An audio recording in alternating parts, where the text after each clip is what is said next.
Hey there, everybody. Welcome to the show. Today, we're going to be doing something really different. So, welcome to the channel. If you've never watched before, this is the DweeBros channel. We cover video games, some movies, some TV, mostly gaming is our primary niche. And we have a podcast. We do all sorts of different things. We do live streams. But today, got a special guest, a lifelong friend of mine here along for the ride. He's my wingman. Trying to pick up some games. We're trying to see if we can find some things out there that excite us at the Steam Game Festival. Welcome, Sam. Hey, thanks for having me. Yeah, Sam, me and you've been buddies for years. You're the guy that got me into PC gaming, so it's only natural. You got me to buy an Xbox, so yeah, yeah. For years, I was like the console guy. You were the PC guy, but I've come over to the right side of living, and it's only natural that you introduced me to the Steam Game Festival. So, if you're not familiar, the Steam Game Festival is, I don't know how long it's been going, but it's kind of this annual indie dev showcase, right? I think you've done this before, right, Sam? Yeah, so what they do is they every year they take like a week and they just highlight a ton of indie developers that are going to be dropping their games this year between February, the start of the festival, and like September. They do a bunch of like streaming for the games. They have people play the games. They interview the devs, and they're just highlighting the non-AAAs that can maybe go under the radar. And I wanted to see what was going to be, trying to go under the radar. I wanted to actually see what was out there and what cool things could be coming out. And I was excited for this because one of the things that I always thought looked really cool from afar are things like E3, obviously, and like PAX East or PAX West. PAX East is the one that was when I lived in Massachusetts. They had in Boston these festivals where there's keynotes, but what I always thought was cool as a kid, I thought the keynotes were cool. I thought that when you got to go on the show floor and play people's demos, like that looked like the coolest freaking thing. Yeah. Like, these games are in development. They're not out. There are a lot of them small teams, and the opportunity to like play these games as they're kind of coming into being. Some of these there's even surveys at the end asking for advice on what they could do better and feedback. I was really excited about that idea, and so when you reached out and was like, "Let's do a video talking about our impressions and the showcasing of this event," I was all for it, and so. Yeah. Plus, as you mentioned during this, the nostalgia factor, you talked about how this is like reminding you of like the demo discs from like early days. Yeah. And like going and shopping around and like what free games can you get on the 360 arcade and just like that type of thing. Just try and find something new that could be super sweet. Heavy demo disc vibes, heavy Xbox Live Arcade vibes from some of these games. So that's our purpose today. We're going to be highlighting some of those games. We got one rule that we're giving ourselves for this, and that is we are going to judge these games by the synopsis or the elevator pitch or whatever that there is on Steam for the game. So we're not going to approach any of these games and let's say there's crafting and be like Last of Us 2 had better crafting. Like, you know what I mean? Like these are a lot of them are small teams. Some of these teams, it's their first time making a game. So we're not going to judge them against what they, could be, or, this could be better as this other type of game. But what we will say is whatever they present us in their synopsis, that's fair game. If they tell us that they are, a recreation of The Godfather in game form, okay, that's the litmus test. That's how we're judging you. So we got a couple different categories. Well, not really categories. What it is basically, I want to do kind of a back and forth. I think for each of us, there were like 5-ish games that really stood out. So then we're going to kind of do round robin. Like you dive into a game, I dive into a game, back and forth. Then we'll take just a short break, and then we're going to do some shout outs, just some other general discussion. And there were some games that maybe we don't want to do a deep dive on, but we want to mention it or say, we maybe felt more conflicted about it.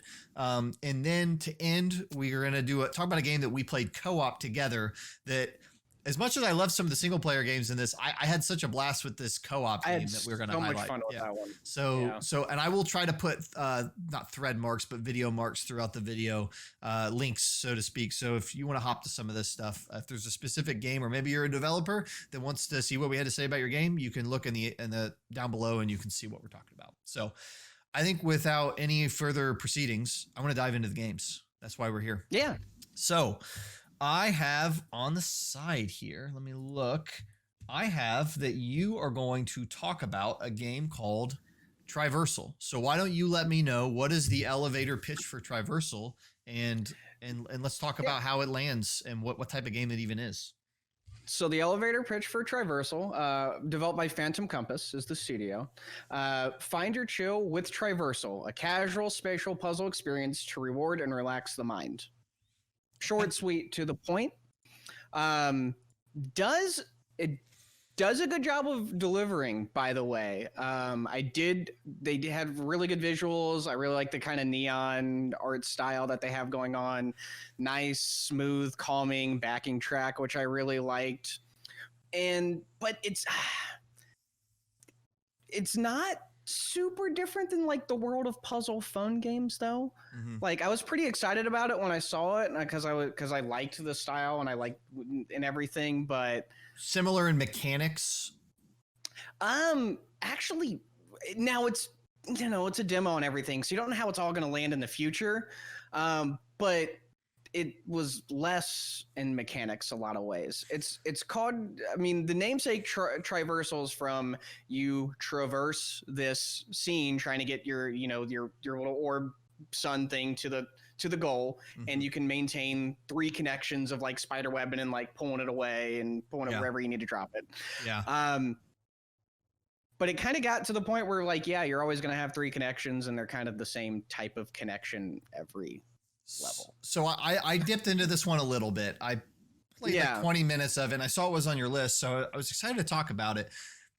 Couple things with this game. I agree. The actual, like, the gems, and like you described, like, you have this gem and you're trying to like link it to these wires to pull it to a specific spot. I think that the way that overall works, it's intuitive. It's like, aha, I can do this, I can do that. That all worked for me.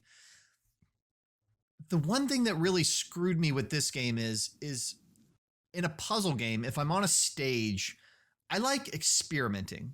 I like trying different things to figure out how I can do it. And not only did the result feel predetermined, you have on the side a number of moves, and that's not for that level. That's for all the levels. And so you have this bank of backup moves.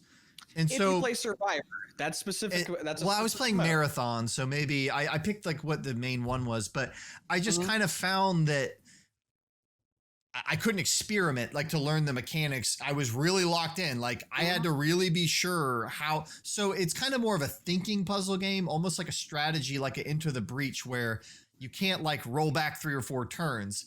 If you burn 5 turns doing something that doesn't work, you're just kind of screwed. Yeah. And so, so it was a little bit different. It caught me off guard in that way, that you really have to think about what you're going to do in a way that generally with those colorful puzzle games, I kind of feel like, oh, well, I can kind of just try out different things. It's take my time, reset if it doesn't work out. Yeah. But I thought it was solid. Yeah. I thought it was solid. Yeah. It just, I don't know. Like I think it just needs more on the mechanic side of things. I got to like 25-ish, 30-ish levels. I topped out at like 23. I topped out at 23. The only new mechanic that was introduced is there was these anchors in between the blocks that also moved. So like they had a little give to them. They were like, stuck in place, and that could help you kind of maneuver where you need to be. Yeah. And surprisingly enough, they introduced the anchor, and the first time they introduced it, you're like burning some turns trying to figure out how to use it. Once you get it, it's like, okay, this has some give. It'll pull over. But then later, there were stages with anchors where the anchor wasn't part of the solution, or at least as far as I could see, wasn't part of the solution. Yeah. So it was kind of interesting. Sometimes the anchors were like a red herring. They weren't actually what you needed. And that's kind of design-wise, I think it's fine. But I like puzzle games where I'm playing Portal 2, and that I'm not saying this game needs to be like Portal. I'm not, but in Portal, there's 20 different things in Portal 2. There's 20 different things that could be relevant to a puzzle, but they highlight the ones that are relevant to this puzzle, right? And so it helps you from like burning time on something that doesn't matter. Another example is the Talos principle. You'll walk into a stage and there'll be 2 boxes and a laser beam and a this and a that. and it's kind of sandboxy. You can kind of solve things in ways you weren't meant to, but by and large, they don't just give you stuff that is wasted and not used in the solution.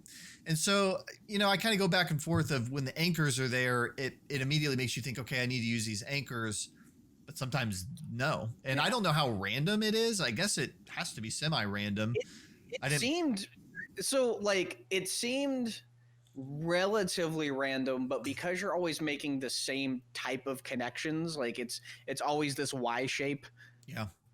Because you there was never any I never felt like I was doing a particularly unique thing. Yeah. When I eventually solved it, it always seemed to have the general shape. So yeah, I don't know. And then so you're comparing to these PC puzzle games and everything, but those aren't good comparisons. That's only philosophically. Yeah, they're 3D and they're. I broke our rule immediately, but no. Philosophically, I understand what you're saying, but even to things that would be based on, essentially, I got phone game puzzle vibes. I got Cut the Rope, very different visually, but Cut the Rope was where my mind went of okay, there's a stage, there's a solution, there's some physicsy kind of stuff. I was thinking about that too, but the thing about Cut the Rope is Cut the Rope had a clear way they wanted that stage to be completed. Yeah. But you could complete it by not doing that. And that is not a thing that exists in this. Yeah, as far as I could see, I felt the same way. It didn't feel sandboxy. It wasn't systemic. It was like a predetermined box, and you pull the string and the stuff pops out. You can't Whereas a game like Cut the Rope, obviously there was really good design in that, but a game like Cut the Rope felt like they started with you, and they started with where you want to end up, and then they put a bunch of stuff in the middle. Yeah. But it seems like Triversal builds their maps with, this is where we want you to end up, this is how you do it, and then random crap. You know what I mean? Yeah, I think that's fair. Yeah. I think that I think from that perspective, the design of each stage, I don't know if they're random or not. So that makes it tricky. If it's randomized, it'd be tough.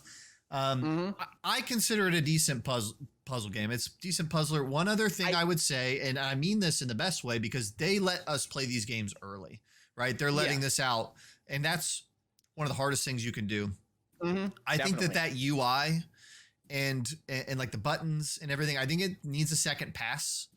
I thought the game was very chill and kind of a good vibe, but I think the UI needs another. I definitely was vibing while I played it. Yeah, I think that the visual design of the stage and all of that, the lighting and the music, that's all good. I think the UI didn't design wise, it didn't sit flush with what I was seeing on the stage. And part of that was, and this is just a taste thing, the buttons and everything are so big, right?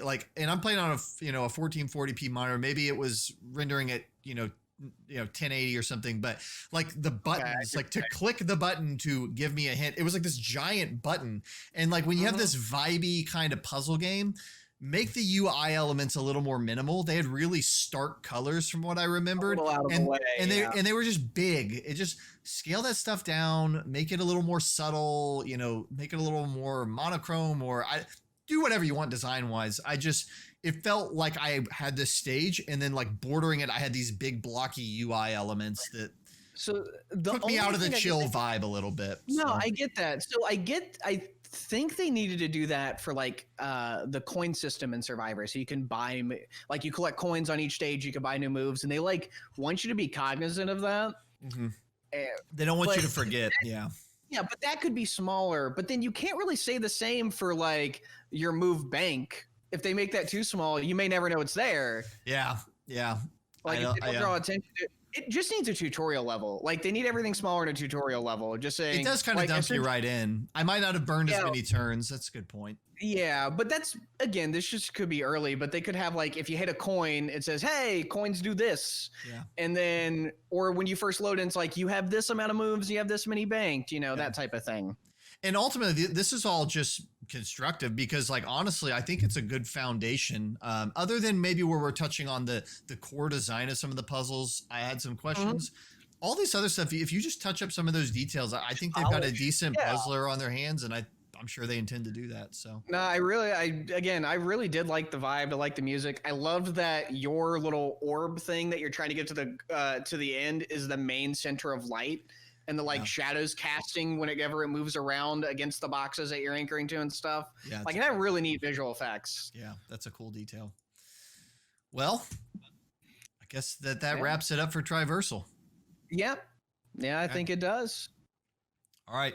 Now, I believe you had the next one, buddy. I have the next game. And this is, oddly enough, this is the last game that I played. I played like probably 20 games across this week. You played way more than me. I played this one. I played it last night, and it was like right before bed, and I had this one installed, and it was one that I wasn't really looking forward to. I just felt like I wasn't going to like it. And I sat and played it a lot longer than I thought I would. And it edged out many others to make it on my list. And so it is called Loop Hero. Okay. And weirdly enough, the logo for this game looks like Guitar Hero, but it's not a rhythm game at all. And maybe that's just the hero part. It just looks like they're evoking Guitar Hero. This game has nothing to do with that. And they don't need to do that at all. Like, this game has something good going for it. So Loop Hero, here's the pitch. It says, the Lich has thrown the world into a timeless loop and plunged its inhabitants into never-ending chaos.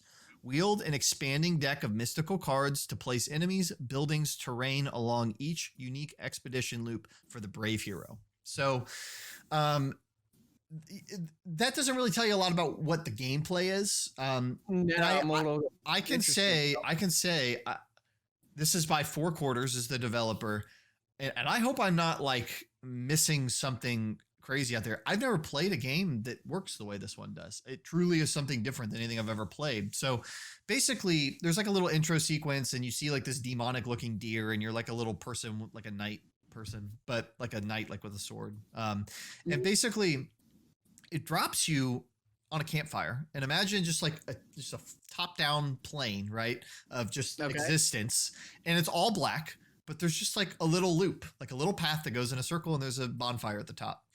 So basically, you hit the space bar to make time begin passing, and you hit the space bar to make time stop passing. When you hit space bar, your little person just starts walking on that track. It's like a track or like a loop. They start walking on that track. You are not making them walk. They just start walking. And then there's a time in the top left of the corner. It shows that the days are passing. Well, there's these little bubbles on the path, and when you hit the bubble, an enemy pops up, a little battle screen pops up. It's your person with their little fist, and it's that, little bubble person, and you're hitting them, and they're hitting you for like no damage, and you kill them. Well, your person starts walking around the loop, but as you clear encounters, you start getting cards. And so there's a couple different types of terrain cards. There's terrain cards that go in the black, vastness around you, and then there's path cards that you put on your path. And so you place terrain cards. They're like meadow, mountain, rocks. And so basically, if you start building a mountain range in the black nothingness, the more mountain ranges you put together, it gives you a buff. The more meadows you put together, it gives you a different kind of a buff that your character actually embodies and has, or it affects the world. And then the path cards are things like vampire cathedral, like cemetery, spider's nest. And so you put those on your path. And so a spider's nest has a chance to hatch spiders once a day. And so that timer of the day is going by. So basically, you're not personally fighting, and you're not personally making your person move, but your gameplay is altering the world outside of the track and altering the track itself. And basically, you are trying to go around this track, and as you kill things, you're getting loot, and then you're dropping the loot like swords and shields and weapons and armor and rings.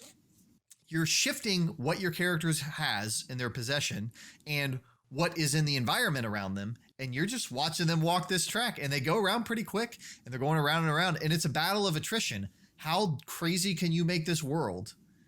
And how long can your person last going around and around the track? And at any time, you can retreat your person back to the campfire, but the further from the campfire you are, the more from your current loop around the track they lose. And so when they get back to the campfire, the first time there's nobody there. The second time you've got some resources because you've gone around it a couple times, and there's people that start showing up, and they're like living in like just like nothingness. And it's like, okay, I'm going to build a restaurant, right? And you just bake like a guy can just make ham. See, and he literally says, he's like, I can make ham with salt. That's it. What I do. Yeah, that's what I do now. And so So you're kind of doing these loops, but I look down the upgrade tree, you can build libraries and like community centers. And so like you're traversing the wasteland and creating an instance of a world. And then it's giving you materials to go back to your home base and build it up. And here's where this game hooked me. I thought I'd be done after a couple loops, but then I'm like, I just made like, a vampire nest, and I just got this lighthouse that I can place at a specific spot that gives me a buff on all the adjacent tiles. So I'm like, I'm going to go around one more time. I can get some more stuff. And because you're not physically moving the person and doing the fighting, you're just doing the numbers in your head can I make it around again? Can I make it around again? It's addicting. It's a very addicting gameplay loop. And it's got a good, I was like tapping on my desk playing. It's got just this really good, it reminds me of like in the 90s when they would show like those dudes that played like those grungy like Dungeons and Dragons games on their computer. It's got that kind of a vibe and atmosphere, and like a Zork, I think Zork or Zach, I don't know what that game's called, that old like text-based thing. Zork is the text-based one, yeah.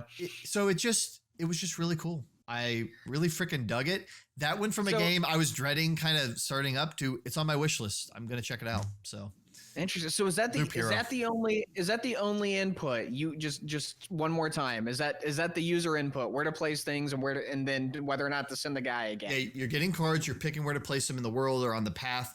You're constantly moving. It reminds me in a weird way of FTL, where you have to keep pausing because your path starts getting so cluttered that you will be in another combat encounter before you know it. So you're constant like hitting spacebar, editing a couple things, hitting spacebar. They're going around and around. So you can live update it. You can. Oh yeah, you can update as he's going. Yeah. Okay, so it's not like I'm at the campfire, I'm gonna send it, and then you're just like fingers crossed we make it around this time. No. You may pick up like a buff card, and you're like, oh, he's gonna need that in the next encounter. Yeah. Oh yeah. As you're getting things, you're constantly equipping it. You don't wait until you get back to camp. I played for 45 minutes, and I stopped at camp twice. Once when the tutorial made me, and another time after I went around 7 times. And I had like all gold armor and so many resources that I was like, I want to shut this down and see what I can buy and build. Yeah. And then when you start up again, everything's wiped, but it's a new path with like a different like order and some different. And I'm sure as you do more and more iterations, the paths get different. That's what I was going to ask about. Is it the same like size loop the entire time? Same, every time I stopped and started, the loop changed size, shape, got bigger, got a little more windy. But stopped at camp specifically. Yes, stopped at camp. Saying? Yeah, okay. There's stopping and there's retreating to camp. That changed the loop. Stopping is like KOTOR. You're like hitting space bar, pause everything. Don't walk anymore. I want to see what's going on. Yeah. Okay. Yeah. I'm just trying to, because I, as you were explaining this, I'm like, I can't think of anything like this either. I can't think of anything like it. We could be ignorant, but like, I'm just like, I have so many questions. And when I look at the genre, it's indie RPG simulation. What does that even? That's so generic. Yeah. No, Loop Hero is cool, and I'm gonna be checking it out when it comes. It comes out March 4th, so I'll be checking it out. That does sound interesting. Yeah. It's got to be. I think one of the things about that loop, I'm gonna chuckle at that every time. Yeah. Loop Hero. My only feedback: change the logo, and it's not even a bad logo. It's just the font. It's just looks like Guitar Hero. I don't know why. I have it up on my second screen, and I know exactly what you're talking about. There's nothing. The font style looks like it. And maybe that's like a icon looks maybe like that's like a marketing thought of like this will help it get on someone's radar. I mean, there's no crossover between people that be really into Guitar Hero. Well, I mean, I really like Guitar Hero, but maybe I don't know. That does sound like an interesting thing. I highly recommend it, and if the demo's still up after the festival, I recommend. So as far as you got, like because it is the demo, although it doesn't have a far away launch time. Like, how varied were the enemies? How varied were the buffs? Like, what were some of the like? Besides the like whole gameplay thing, what were some of the things you're like, oh, this is just a really cool buff idea. This is a really cool enemy encounter or something like that. Anything jump out at you? Yeah, I would say in the world I was in, and this is where I don't know how it changes, but I was able to open up a menu and see that weird deer character that I saw at the beginning, I was in his world. And so that was called Chapter Oh. 1. And Okay. in that world, there were 13 cards. It was like a set of cards. And I had only encountered 12 of the 13 across playing for 45 minutes. So there was another card type I didn't encounter that I just would have eventually. And so I don't know how many of those worlds there are, but it made it look like every world had a different set of cards. So That's cool. So that could be cool, and environments and stuff. I would say it's more systemic. So like fighting a vampire is whatever, but a cool combination was I was able to stack 3 things together. I was able to put a vampire mansion, which any tile adjacent, it increases the likelihood a vampire could spawn there, which were powerful characters that drop powerful loot. Then I put a cemetery across from the other side of the tile, which increases the likelihood that when the creature killed on that tile is killed, that a ghost will spawn that drop legendary rings and stuff. And so I did that on a couple tiles. So it made it likely that it would be a vampire, and then that the vampire would die and become a ghost, which would drop special loot. And then I put a lighthouse on that corner to give me a buff on that whole string of tiles. So I was fighting the strongest enemies and getting a buff on the strongest places. And greatly increasing your chances at better loot. Yep. And then I was getting a card called Oblivion that would let me clear a tile. So if I decided I didn't like where something was, I could clear it out with that Oblivion card. But clear it, but not refund. Yep. And the loot, they shower you in loot, and it's kind of like, not like Destiny, but like it's color coded. So like you start out with all white gear, and then you get a blue axe, and then you get like they've got little stats you can look at. It's not the deepest thing in the world, but it's like this this will do 4 through 6 damage with a crit chance of whatever kind of thing. And it's specifically like so what can you equip your guy with? Like how many there was like 8 different things. There was like a chest piece, a helmet, a ring, there was a magic slot, there was a weapon, a shield, there were 2 or 3 other things I didn't think I got any of. And here's what was cool. You don't have to do any inventory management. So you have like you have what's equipped, and then you've got like this repository of what you're receiving, and you just equip like your most valuable thing or what you want to equip, but it's pretty it's like, I'm going to do this. That's the best thing I have. Yeah. But there's like 12 slots in your inventory. But when it starts dropping things that are better than what you have, it auto dismantles your lowest thing and it gives you resources. So you don't have to freaking like micromanage. I couldn't actually figure out a way to delete what I had if it wasn't good. It just kept it in there. And then once I got better stuff, it just dismantled it. And I saw it shoot resources to my top thing. It just automates all the stuff that's boring with an RPG. That's super. It automates walking. It automates clicking on the enemy to do the attack. It automates inventory management, resource gathering. You're just doing the strategizing. It's cool. It's a cool game. I think which is probably what makes you even more addicted is the ease of going around again, as it were. Yeah. No. It really was. Yeah. There's no click fatigue. There's no this is a high mana, really good ability, but it might miss type crap that gets you frustrated. I wasn't stretching to close the loop. I was finding myself surprised coming out of the loop thinking, I'll just keep going, So it's a cool game. Yeah. Cool game. Yeah. All right. That does sound fun. I think you've got a game for us called Power of 10. Tell me about Power of 10. It is from Pew Times 3, which I love the name, by the way, of the developer. That is a cool name. So their pitch is it's a single starfighter trying to save as many civilians as possible before they're overrun by a marauder armada. You need to gather new weapons, upgrade your ship, find resources, trade with other ships, and more to overcome the challenge before you. So to give you an idea of what that actually means overall is... You fully control this ship, by the way. We're back on full manual control, as it were. You fly it around, you aim your gun, you shoot your gun, you boost, you dodge, you do all that. Twin stick style, right?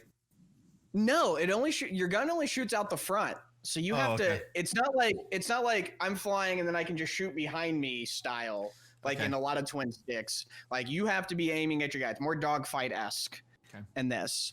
and you land into this little section, like this mini map type thing that has a number of planets. Some just have resources going around them, but the civilians that you're trying to save are being attacked by these armada ships, and they're like bombing the planet. And you have to activate this planetary-wide shield generator with the resources you collect. And so you'll be going to get resources. You'll get a warning like, hey, this planet's being attacked. If you open up your mini map, it'll show which planet's being attacked. You rush over there, fight everybody off. Hopefully you have enough resources to deploy the shield. And then once you've deployed the shield on every habited planet in the map, you go to the next one. Mm-hmm. Now, it gets hard. So I haven't beat it yet. Yeah, I died on the second. I played it a little bit. Yeah. I died on the second system. Yeah, I ran out of bullets. Yeah, I usually die from getting destroyed. But the win condition is it saved 300 civilians. You see the bar at the bottom whenever you're traveling to the next area, or if you don't die but you lose like 100 civilians because as they're getting bombed, civilians are getting killed. Yeah, I love that. It's just a mechanic I love. Zone of the Enders is a mech game. I think that had some of that. I just love like at the end of a mission when it's like, and then Zone of the Enders would 12 million people died in this battle, and it docks you some points, and I'm like, yeah, that's, I would say. That makes Enter the Breach, the FTL, the other. Oh, maybe I'm thinking of Into the Breach. Not Into the Breach was that they way. Did that too. Like whenever a giant building got taken down, they're like, oh, you lost some civilians, man. Don't do that. Wait, this isn't the same people as Into the Breach, is it? No. Okay. I don't think so. No. Well, and the reason I asked is because the little bit I played this, it was FTL for the more action-oriented crowd. Like that's kind of if somebody was like, FTL looks cool, but I don't like turn-based and strategy and managing a ship units. I want to do it. Yeah. But so the other thing is I really liked a lot of the upgrades because there's a ton out there. There's like mini buffs for like you can fly faster temporarily or gather more resources faster or something like that. A good amount of depth to some of that stuff. Did you find cool combinations? Any cool combinations or? So the combinations come to you from your guns. So you can you can switch between two different weapons, and then there's some items that you can use. I got like a shotgun drone at one point. I also found a gold nugget that I have no idea where it went because I died soon after, and I'm very disappointed. I did not figure out that Easter egg. Yeah. But there were some really cool guns. There's your basic blaster. There's some machine gun-esque one where it shoots crazy fast but close range, so you have to be on top of people. There was one called it was like the broken laser where you try to unload and it would not consistently shoot. Like it would seize up and you not fire once, you not fire twice, but then it'd explode out in a shotgun blast. That's cool. So if you're lucky, you'd hit 10 you put 10 shots into the big ship. I needed something like that because I was getting surrounded. I got the sword and it does a swipe and it's like a laser sword. That's when you dive into the group and take them all out. The thing about a ship, like a little 8-bit or 16-bit ship swiping the sword cracked me up. Just really cool. Yeah. But then there's actually I found it doesn't kill ships. It's specifically for the resource gathering. So you can go buy these buffs and pay these traders and deploy the shields. So I found a mining laser because actually mining the asteroids can get annoying because you're like, I gotta shoot it this time, I gotta shoot it. And then they break apart like the game asteroids. Yeah. And so with not the right weapon, it can take some time. The mining laser beam, I just swiped across it a few times and there we go. We're done. Yeah. I've gathered up everything for that. That's cool. And then, and then what happens, by the way, is once you deploy a shield, it drops a ton of rewards. So it'll drop ammo for you. It'll drop other resources for you. It'll also drop a ship upgrade. You'll typically get an upgrade component. And you can choose to either get more health, get a random weapon, get some resources and things like that, or they'll actually have actual ship boosts where you collect double resources, you have more capacity to hold resources, you travel faster, as you shoot you drop a mini ammo pack so you can maintain that economy better. There was one where you could have 3 guns to cycle through instead of just 2. There was a lot of those types of buffs. Did they change up the scenarios at all? or was it always opening up the shields or it was always opening up the shield. The enemies changed up though. Okay. That's what I found. It was more dynamic enemy encounters. Like you start with just like a couple small ships, but eventually you get to these bigger things that either deploy more ships. They fly and they shoot like homing missiles at you. Was one of them. Probably one of the most interesting ones is it was like this train that had like multiple sections that was just firing down on the planet, but in like perfect orbit. Oh, that's cool. So you had to like they had some pretty cool enemy design in that I really liked. It was hard, by the way. Like actually like getting it was in, hard. but it was tough. But dodging everything, yeah, it was a tough game. Yeah, it was a tough game to play. My biggest takeaway out of what we already talked about with it was I liked the sense of scale. And I mean, it's not, I guess, to scale truly like a, solar system, but I felt like it, there were long stretches of you're just in the darkness of space with some asteroids. Yeah, things aren't next to each other in that. Yeah. In fact, they actually had the warp gates, which is really nice. Like, depending on the size of the map, like if there was only like one planet you had to save, there typically be like a warp gate from that planet and then to one section of the map to get there fast, but not the other. So like you still have some distance to travel if you want to go see what's over there, what kind of rewards you can get in that section of the world. But as you get to the point further where there's like 4 or 5 planets you have to save, which is much harder. They had like 3 or 4 of those warp gates to kind of traverse quickly. Cause if it takes some time to get between those planets. So if you're like saving a planet over here, but then this one's being attacked, the warp gate made things really nice. Yeah. Well, what say you? Is this one you think you're going to check out? I definitely think I'm going to check it out because there's a lot that I like. It felt really fully featured, and there was some things I didn't get to. We were kind of talking about it. This is like the active player version of FTL, but it has the Easter eggs as things of FTL where like there's like mini quests. Like I stumbled onto something that about 10 minutes into playing, I said, oh, this is literally like, it was like a ship and they were like, we need help. And I was like, this is reminding me of FTL, but I stumbled on it rather than it was the random encounter. Exactly. You do stumble across it, but you can find other ships too. Like FTL had quests. Like if you do this thing, you can unlock the ship for the next playthrough. But no, this one is like, there's like a dead ship that's orbiting the planet and you can just power it up and then switch over to that. And it's a whole new style of ship. Oh, that's awesome. Like, I didn't see that. Yeah. Some ships are like fast hit and run. They have a dodge mechanic. One of the basic ones you start with is like medium everything, but it has a shield. It's one of the most basic things you could think of. I ran into this other one where it was slower, but it had more health. It was more of a tank, and its special ability just like turned you into this like mech warrior-esque thing with more firepower. So there was a number of things like that you could unlock that I just never got to. I just never found it in that playthrough. Seems like a really cool game. I need to, if my demo, I don't know how these work, if I can still access it. I think I want to dip back into that one. I only spent about 15 minutes with it. I knew you were going to check it out. So yeah, that's another one I definitely want to put some more time into. I definitely had a lot of fun with that one. Well, if that sounds like your jam, Power of 10. Yeah. All right, let's move on. Yeah. Next one. Now, this one I am excited to talk about this. I'm really excited to talk about this. Potion Craft Alchemist Simulator. The synopsis is Potion Craft is an alchemist simulator where you physically interact with your tools and ingredients to brew potions. You're in full control of the whole shop. Invent new recipes, attract customers, and experiment to your heart's content. That's key to what I'm going to talk about here. Just remember, the whole town is counting on you. Okay. This game's freaking awesome, and it is not the type of game I normally play.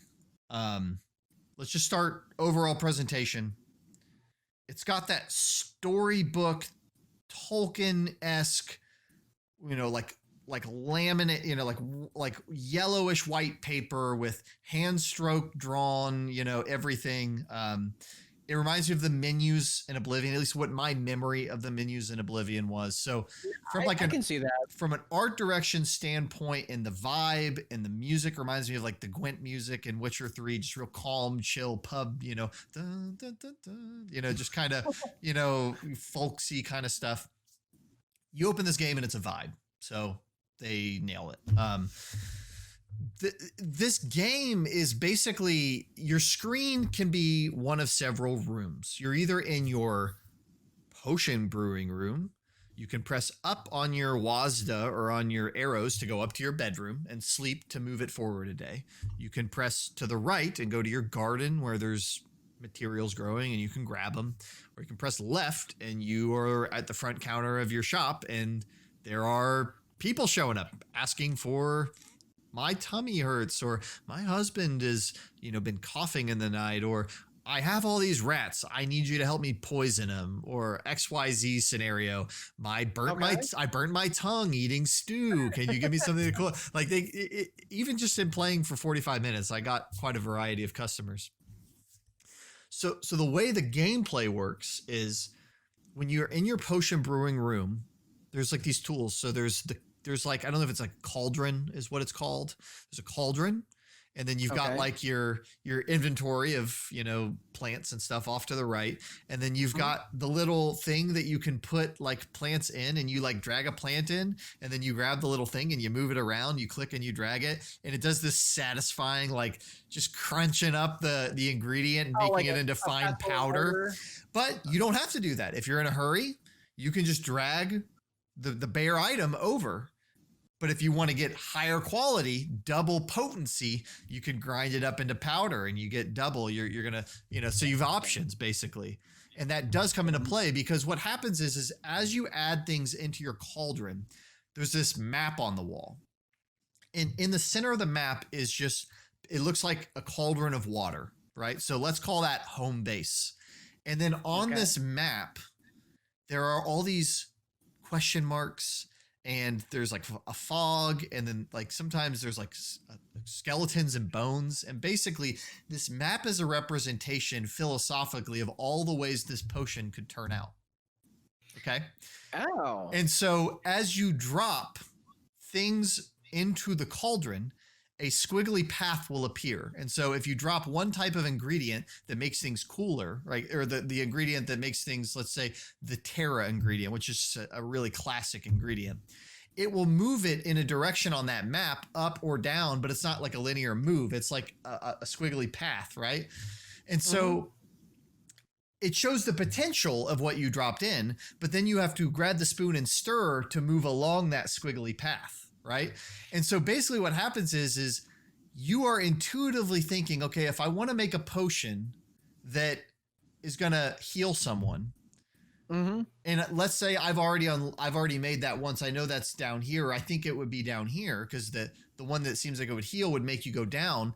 You start throwing those things in and it creates this like, not perfect path that way. But then you're like, okay, but I need to get to the right some more. And then you're looking at your ingredients and you're like, well, if I throw some of this in there and I stir it, okay, that brings me to the right a little bit. And so you start throwing in ingredients that aren't exactly what you need, but they start to adjust your path, and you can manufacture a recipe that gets you to that path. And so, and if you ever, and then sometimes like, let's say you're starting here at my head and you need to get here. Well, let's say you wind up a little bit past it. You have a thing where you can steep some water back in, and anytime you put water in, it pulls it in a straight, as the crow flies, path back to center. So you can like overshoot it and then put a little bit of water in, just like when you're cooking. This sauce is a little too thick. Put a little bit of water back in, and it starts pulling it back. And you just get in this flow with this game of dropping in ingredients. I'm discovering lightning potion, or I'm discovering all these different types of potions. And it's not like Skyrim or Oblivion where like you're just randomly, it's just set. Yeah. Like you can get places, do this, and that's it. You can get places different ways. You can save your recipe. As you get experience, you unlock, saved recipe slots. You can save your recipe. But, sometimes you might save a recipe that's not actually the best path there. And later on, you might find a better recipe to do the same thing. And but basically the gameplay, once you learn how to make a potion, is you're getting requests from customers, you're making the potions, you can use the shortcut that you've already made, or you can, manufacture new ways. You're discovering new potions as you spread across the map. You'll have to go around like dead zones where it's like, if you land your potion here, it'll kill the batch, it'll burn, and okay. It is really fun. The pitch of the game is nailed. This game is basically in Oblivion. When you go to the guy that's selling the potions, you're that guy. Like, that is this game. Like, you're the guy making the potions, and you sleep upstairs to make the day pass by. You go to your customers, and I enjoyed it, and I felt like there was more meat on the bone past the demo. I think this is one I'll play. I actually filled the survey out for them, and I had a lot of positive feelings about Potion Simulator. So typically not the kind of game I potion craft. Typically not my kind of game, but I dug it.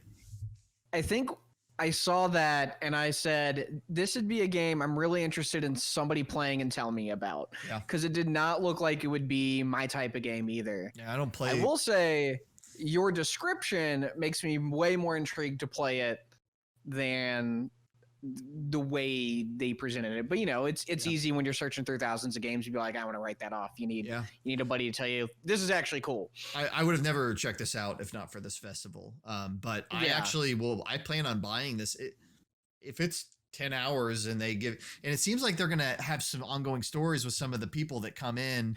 That's what I was wondering. Like what if there's someone that keeps it? My mom is dying and she's sick, and you're like trying to make better and better versions of the potion to like help keep her alive. And they could do some cool storytelling with that. Yeah, I was interested in that. Like, did you have? Was there repeat scenarios? Is that like the beauty of the saved?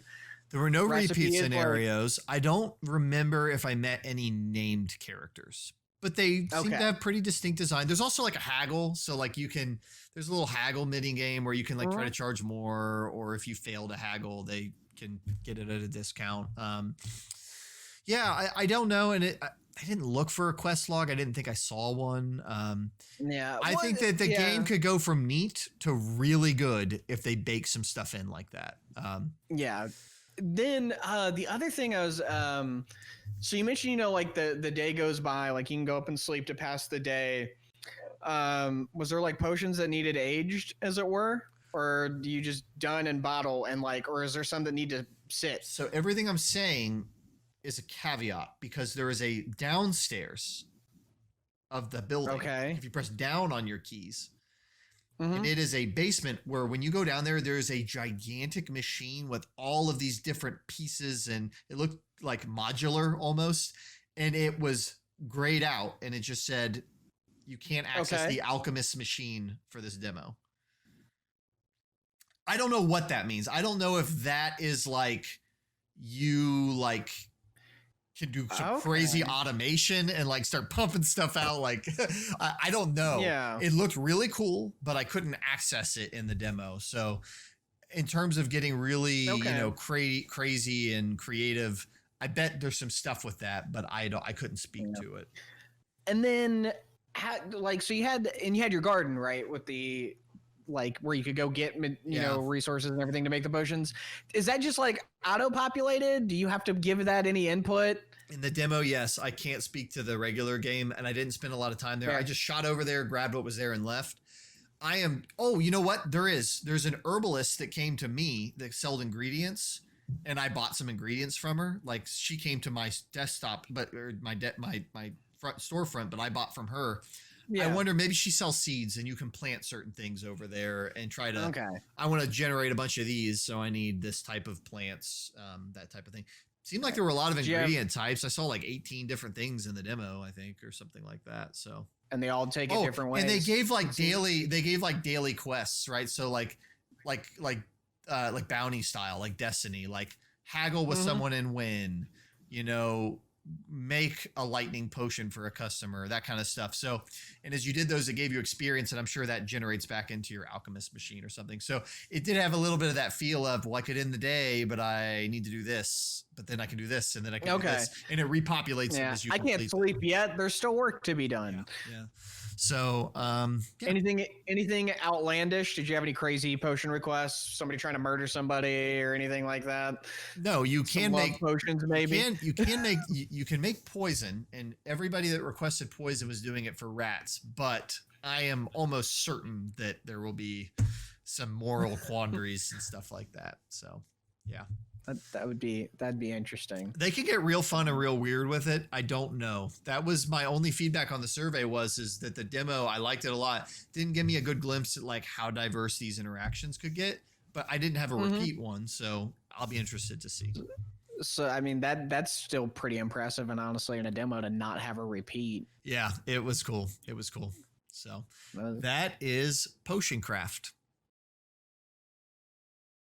Up next, you were going to tell us about Shady Knight. I always say Shadow Knight. I'm going to tell you. I always say Shadow. Yeah, it's Shady Knight. Shady Knight. He's shady. What's going on with Shady Knight? Shady Knight.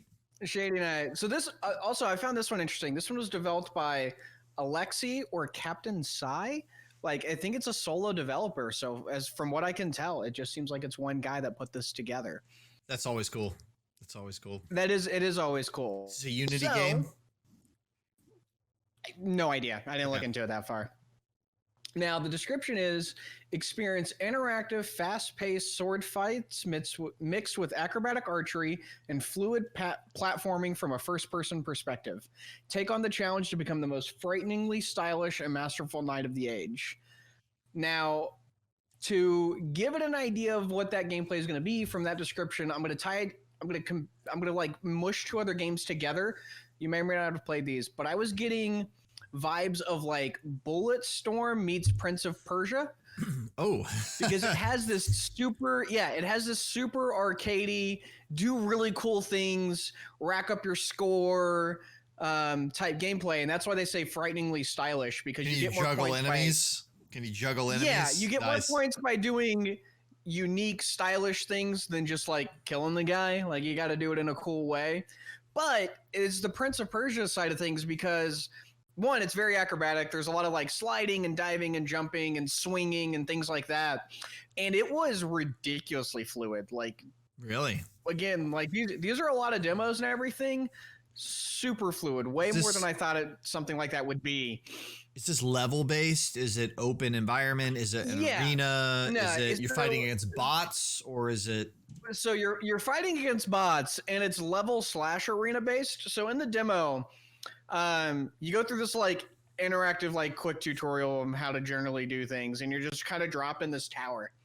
And in this tower, you walk around, you go to the level that you want to play. And in the tower in the demo, you had Tower 1, 1-2, like Mario-esque naming. You also had Arena 1 and Arena 2 before I got to the end and then waiting on the full game.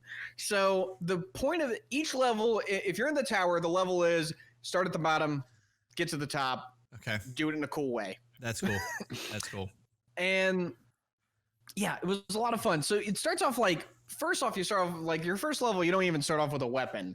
You're doing these like kicks or like slide kicks and sending them into the wall or the wall of spikes or off the edge of the map. I gotta say, picking up like, go ahead. This game's trailer has one of my favorite things, and I don't know every game ever made, but this is a good comparison. Dark Messiah of Might and Magic and Dying Light both have this physics-based ragdoll system where you can kick people and just kick them into a giant like rack of spikes, and they just go and they just stab through them and like they just like hang and flail. And this looked like it had that, and it's one of my favorite things that more games should have. It does have that. But it's not just that. Like you get points for doing that. You get points for throwing like kicking them into like the collection of barrels. You get points for kicking them in the air and then throwing a barrel at their face. Are they like style points? Are they like style points? Yeah. Okay. Yeah. So it has there's a point system, like you're trying to beat your high score if you replay levels and things like that. There's a point multiplier, and then there's like an actual grade. You know, you start at like F and you go all the way up to like SS tier. Nice. Like racing games do. Yeah. You're familiar with that. Yeah. I did it once, by the way. Nice. You gotta learn how to do some things. Is there like in the trailer? There was some stuff I've seen. Is there like a super hot? Is there like a super hot component of like trying to ace it, like do it as cool as possible? There is, because again, you're trying to beat your score. Like I said, it's very arcadey, and you just want to be better than the last time you went through this. Enemy placement random, or is it always the same? Same levels laid out the same way. That's cool because it gives you like a repeatability. You can really map out. Exactly. I'm gonna knock this guy over. I like that throw too. this. Can you throw weapons? Yeah. Like, can you throw a sword at somebody? You can throw a sword. You can pick up things in the environment and throw it. You can't pick up enemies, as far as I can tell, and do anything with that. But that was actually.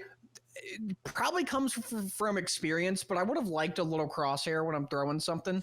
The amount of times I went to do I'm going to do this cool thing where I slide and throw the sword behind me and then go to the next room, goes over their heads. I lose my weapon. The guy isn't dead. Oh the amount of that type of event happens so many times. Oh, that's rough. But, you slightly get better at it. I kind of like it. I like the commitment.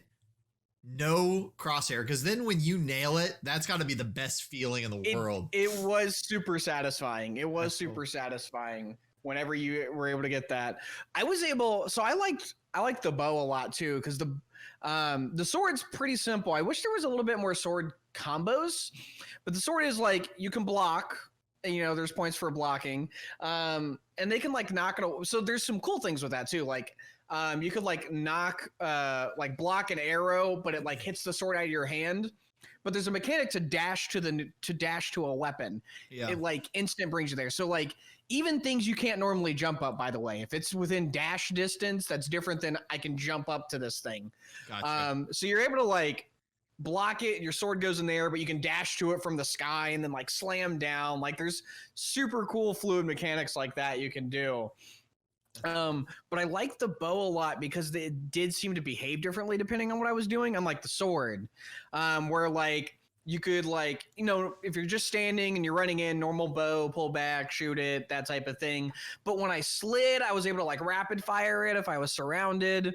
It also has the aerial power shot, so the sword, you slam down on top of a guy, and there's even dismemberment apparently, because I got that a few times. Wow. But with the bow, you get bullet time-esque aiming to kind of line up your shot as you need on the guy. When you're in the air specifically? Yeah. Nice. It's got that Breath of the Wild. Yeah, I love that. Yeah. And so is the game very vertical? It sounds like getting height advantage. Vertical. That was my first question. Yeah. So getting the height advantage is good, and that's where you can really do that in the arena, because it's one spot with just a couple different levels. But the main speed run, get to the top in the coolest way possible is you're starting at the bottom, so it's hard to get that advantage. You gotta earn it. They help you in a few ways. Yeah, you gotta earn it. Is there a grappling hook? And there's climbing style things. So to get up, there's a classic, I can just jump on this box. If you jump and then you can kind of vault on it. There's these rings that you can hang on to, big door knocker-esque things, and you can grip onto those and jump off of those. Yeah. And then there's these chains that you climb. Now the cool thing about that I did is there's the chain you can grab and then climb straight up, but you can also swing from it. So there are points where you're nice slide jumping to get momentum, and you're swinging around the tower, and then you jump off from there and you just come down on the next guy that spawned or something cool like that. And they let you do a pop off too. You can jump against something and then jump again to get those aerial shots and kind of fake make your height, as it were, based on the environment. This game sounds deeper than I thought it would be. That's really cool. I found that too. I liked the look of it when I was when I saw the trailer and things like that on Steam, but I wasn't expecting that type of thing or to get it that fast. It's pretty intuitive. It's pretty intuitive, and you definitely want to keep trying new things. And so the first time I ran through things, it's all right, let me figure out where I'm supposed to go and how I'm supposed to get there. But even on your second run through, you do it in half the time and twice the score. How long did a run through because take? It is that there's not that many levels, and it's so fast paced. The actual gameplay doesn't take a super long time. I think I got through it badly, like learning everything in like 20-ish minutes or so. Oh, okay. But I went back through it again, and I got back through it again even faster. But like I just wanted to wanted to rerun it just to see what I could do. That's meatier than I thought. I was envisioning like 5 minutes or something like that. So 20 minutes. No, yeah. So there's blind. Okay. There's the tutorial, and then there's 2 like playable climb to the top levels in the demo, and then there's 2 arena levels. So 5 levels total in the demo. Yeah. Or in the game. In the demo, I got to a point. So it does like a Crash Bandicoot-esque thing where you're dropped in this environment and you go choose where you want to go. You know what I mean? Yep. But you do that by also climbing this other tower. So I climbed to a certain point, and then it was just like, here's the end of the demo. There's no real, definitely room to grow. Was each level 20 minutes roughly? No. Or just the whole thing, the whole shot. Whole thing total. Okay. And then you cleared the whole thing again in 10 minutes. Yeah. So, okay. Well, I mean, but it sounds like there's probably a lot more on that bone, right? There's more. Yeah, so I actually I was just watching some of the demo things on Steam's page, and I should have watched that before too, because I was like, I didn't know you could do that. Like there was things I didn't discover. Can you slide? Yeah, so I figured out the sliding, I figured out the juggling, I figured out the points you get from like knocking them off or through things. The blocking, you get extra points if you make the enemy hit a friend. Nice, and things like that, because they're like the big knights guys that you steal the sword from. Yeah. They lumber, so they come up and then they go to take a swing, and you just like dodge it or block it or make sure he's aiming at his buddy instead of you, type thing. That sounds awesome. This game sounds sweet. It was a lot. It was a lot of fun. It feels, again, how fluid that game feels really, really surprised me. Because once you learn it on that second run through, scaling the whole tower and everything, I was just doing like that. That's impressive. The fluidity in first person is hard. It's just especially difficult. Sword fighting stuff. Yeah, that's medieval fluidity first person is a difficult thing to achieve. Bethesda still hasn't figured that out. He did it. I mean, yeah. Yeah. Well, you've piqued my interest on that. Any other thoughts on Shady Knight? Sounds like they nailed the premise. I think they nailed their premise. I'm in for the kicking thing alone. I love that. Is just the best thing when you kick somebody into a rack. Yeah, of spikes. well, especially because you don't start off with a weapon. You're like Black Widow. If you need a weapon, you'll take it. You got to go in. Throwing shit and kicking shit first. So that's cool. Yeah, that's Shady Knight. Yeah, that's Shady Knight. That was a lot more fun than I thought it was going to end up being. I really enjoyed that. A little bit different than Potion Crafter. A little bit different. Yes, different vibe. Well, now for something completely different. I am going to talk about a game that has game in the title, and that is Despot's game. What's a despot? Is it just I just consider a malcontent, just like a gross. What's a? No, despot's more of a a ruler of some kind. But not like a great one. Usually they suck. Yeah. They're usually bad people. A cruel ruler. Well, I'll tell you. Yeah. That's a good title. This game is,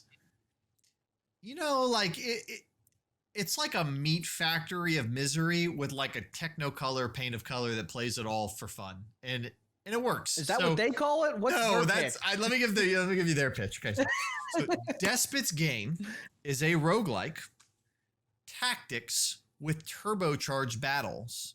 Tactics game. I think they missed a word. Tactics game with turbocharged battles. Build a team and sacrifice the heck out of them to rush through enemies and other players, which I didn't see the other players part until I just read that. I didn't know you could do that. This is from Confa Games. Let me talk about Despot's game. And the thing they didn't mention there that I've never played, but I heard in reference to this is auto chess. I don't know if you've ever played or heard of auto chess. I've also only heard of it. I've never played. Yeah. And I'm not going to try to butcher this because I'm not real familiar with auto chess, but auto chess is a mod of Dota that now is a mode in Dota, and it's its own thing in Dota and Dota 2. And auto chess, my understanding, is kind of like this mode where you basically like get all these little figures on characters on the board, and you don't use them and move them and fight with them. You basically just outfit them and set them up, put them in position, and you say go, and they all just go and they fight and they die or they live, right? So Despot's game, I just wanted to get that out of the way because it's relevant to the gameplay for this. So Despot's game is a game you start in a room, and it's like one of those classic dungeon crawlers, like top down, like 2D Zelda style, where you don't play as a person in that room. You play the ruler of the group that's in that room. And it's just like 4 or 5 or 6 puny little naked humans. And they're like these little pink guys and they're cute and they're like, woo. But then it's like, okay, they're starving. You got to find fries and hamburgers for them to feed them. Every time you move from room to room, and you can go up, down, left, right, and there's like a map where you can see, okay, if I go left, there's a mystery room, there's a food room. If you move them and you run out of food, you can ask them to go jump in the sacrificial pit. And if they do that, then they can get turned into mush for their friends to eat. So you can keep them going. You can attrition your troops. Yeah. And the misery for them is just beginning.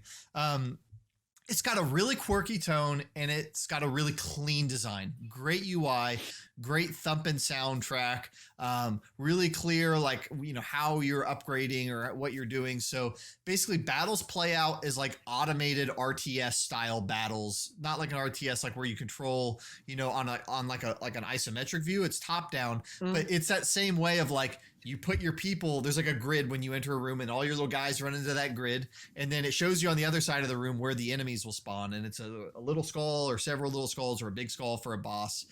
And you basically say, okay, I got some tanks. I'm going to put them up front. I'm going to move my little like casters or shooters back here. And my guys, they don't have any weapons because I don't have any weapons for them. They're going to be human shield in the front, or they're going to be in the middle, or they're going to be in the back. And they just literally like stand there. Like they try to fight, but they die. Basically you select placements and then you hit the fight button and they just go at it. And you start with 5 people. And at the end of every room, you can buy more people. You can buy weapons. You can drop weapons onto your naked people that don't have any weapons. There's baseball bats and swords and guns. And like, there's a guy that had like a giant, like Rube Goldberg machine he was pumping, and it was shooting buffs out at people. And you just drop the items on the person and then they have that item, and you can click on them and see their health. And when they die, you can get like, that's the other thing, is there's these genetic upgrades. You can basically get genetic unlocks or mutations that make you like more likely to have your people drop an item when they die instead of the item disappearing and different stuff like that. But it condenses the auto chess format of like getting a group and like putting them with outfitted items and putting them in a spot in a room. The battles take 10 seconds. Like, you know, the boss battles are a little bit longer. You hit fight and you know, like, okay, this is going to be bad, or we're going to destroy them, right? Takes 10, 15 seconds. They clear the room out. You do, 10 seconds of dropping the items or buying or whatever, and then you're on to the next room. So it's just boom, boom, boom, boom, boom. You're churning through rooms. You're churning through people. And it's just a adrenaline fueled meat grinder. Like, it is just, guys are getting slaughtered. You're replacing guys. You're not getting attached to your units, right? You're attached to the upgrades they're carrying, but like, they are meat vessels. Like, the game literally calls them. But you're a despot, so who cares? And the game has this kind of fourth wall of like, have them jump in the sacrificial pit. Humans are just meat bags anyway, right? Like, it's just like, it's kind of good sense of humor. And let me see here. What else? We talked about running out of food. Just people like boxing gloves. I had a guy with like claws, like these big, like, ninja claws, and he's just slicing people. And it's just all about how can you position them for maximum efficiency in that room to get you to the next room. When you drop onto, there's like a floor that has a bunch of rooms and you're going across the rooms. You may meet a guy. We met a guy who asked me to go get a sample of a virus. And if I did, he would give me 30 coins, which I could use to buy more upgrades. So I did. I backtracked and I went to some other room to get that and brought it back. And then he's like, I'll give you secret knowledge, or I'll give you a coin. And I did the secret knowledge and I got another mutation. It's just snappy. Do things repopulate when you go back into the rooms, or once it's cleared, it's cleared? Cleared. Once it's cleared, it's cleared. Okay. And it shows you if you've cleared a room already. And it's not like it's 30 rooms on a floor, at least where I was. It was like a cluster of like 10 rooms. And you're like, you're not that bad then. Yeah, not bad. I mean, It's a fun game. It's a fun game. Yeah. I don't know what it was. It's different, but this and Loop Hero, just like being able to like sit back and watch my people go at very different games. But yeah, just I'm deciding what room we're going into. You don't get to like, well, what would be the optimal build? You're just like, all right, you get the Rube Goldberg machine, you get the gloves, you get this, you have the sword. I'm gonna move my 3 sword guys to the front, go. Yeah. And you're seeing what happens. Nobody's better at one thing than another. It's like, oh, this is the melee guy. He's got to get the claws. Well, I will say that the weapons, the items have classes. They're associated with classes. And so the more of one class you have in your overall group, you unlock special abilities for everybody with that item. So like when I had 4 people with the Rube Goldberg machine, they unlocked a second type of buff that they could shoot, right? When you get 8, it does another. And like I've looked at like screenshots and you can get to where you have like a freaking crowd, like 30 guys all decked out, So that's what I was wondering. If you're sacrificing people, how are they being replaced? Yeah, so when you get more people. So as you defeat enemies and you clear rooms, you get coins. And so at the end of most rooms, you can buy items. It'll be like you can buy this casting gun for 4 or 8 coins, and you can buy this. But in every room where you can buy stuff, you can buy a human for 2 coins. That's the price of a human life. 2 coins. So you're kind of doing the math of like, all right, I've got 10 people. I've got 2 guys that don't have any weapons, so I want to get them weapons. And then let me buy weapons and count how many weapons I'm getting, and then make sure I keep back × 2 of that in coins to get humans to give those weapons to. Just doing some quick, napkin math, but sometimes you overshoot it and you got a couple guys with no weapons. You say, hey, good luck, you just throw them out. And it's funny when they survive. It's like, dude, I don't know how you lived. I had one guy, I made him a medic, and I was like, I'll put my medic on the front line to heal my tanks. I did that. Immediately died, didn't he? Dude, the freaking zombies they walk right by my tanks and just swarm the medic. And he's like holding up the med kit, like trying to use it on the tanks. And he just gets absolutely swarmed. So. Cool game. Sounds hilarious. Yeah, it's a cool game. It's funny. It's witty. It's really neat. I'm glad I played it. So that's Despot's game. Yeah. That sounds super cool. If you're into crowd, getting your crowd all equipped with bananas weapons and, throwing them in the meat grinder to feed the others and, just clearing rooms. It reminds me of those Flash games where you're just like sending the mob at things. It's really good. Like its UI and stuff. It's very polished, but it has that like Stickman kind of like funniness to it of vibe. Like just like these cute little guys just getting obliterated, just getting killed. So Despot's game, cool game. Yeah, that one sounds fun. All right, I'm excited to hear about this next one. It's one I did not have time to check out, and that is Orbital Bullet. So why don't you tell us about Orbital Bullet? Developed by Smokestab. This is another roguelike. I'm gonna read its pitch. Says Orbital Bullet is a fast-paced 360-degree action platformer with roguelite elements, where all actions take place in a circular pattern. Fight your way through a variety of procedural planets and use body modifications, crafting, and heavy weaponry. Kill, die, modify. So they do that is actually a really good description. I don't actually have much to add on that. Yeah. The thing that's a little bit less clear is, yes, it's a roguelike where you go until you die. And then you gain skill points and stuff throughout, and you can build yourself up, add these traits like Hades did, where you can have like buffs all the time as you make runs every time you go back in. But I love the level design to this. Really? That 360 degrees things it's exactly what it sounds like. You start in a circle and you have these enemies by you, and you can see enemies on the other side of the circle. And as you're running, they're going around it as well. And then as you get further, they do another take on that, where it's a platformer in the vertical sense. As you're running around, you can go under things or jump above things, get in the optimal position to start shooting stuff. But they start doing like inner and outer circles as well. So as you go to cool. As you clear one ring of it, you have to jump into the next ring, smaller, more enemy dense, could be a little bit more dangerous, and start taking out the enemies there. Every time you clear a level, you go up. Can you jump in and out? That's cool. Yeah, you can jump in and out. You're not stuck there or anything. You can jump in and out. In fact, one time I cleared an outside, jumped in, cleared the inside, and a bunch of crap spawned on the outside again. There you go. And that's interesting. And now there's some enemy design that I really like the enemy design in this. I'm gonna talk about some other things too. I really like this one a lot. Yeah. But the enemy design has like little like insect-esque things that can just like attack you on your ring, or like big bulldozer type things that you can't shoot from the front. So like when they like try to ram you got to jump over and shoot them in their wing point in the back.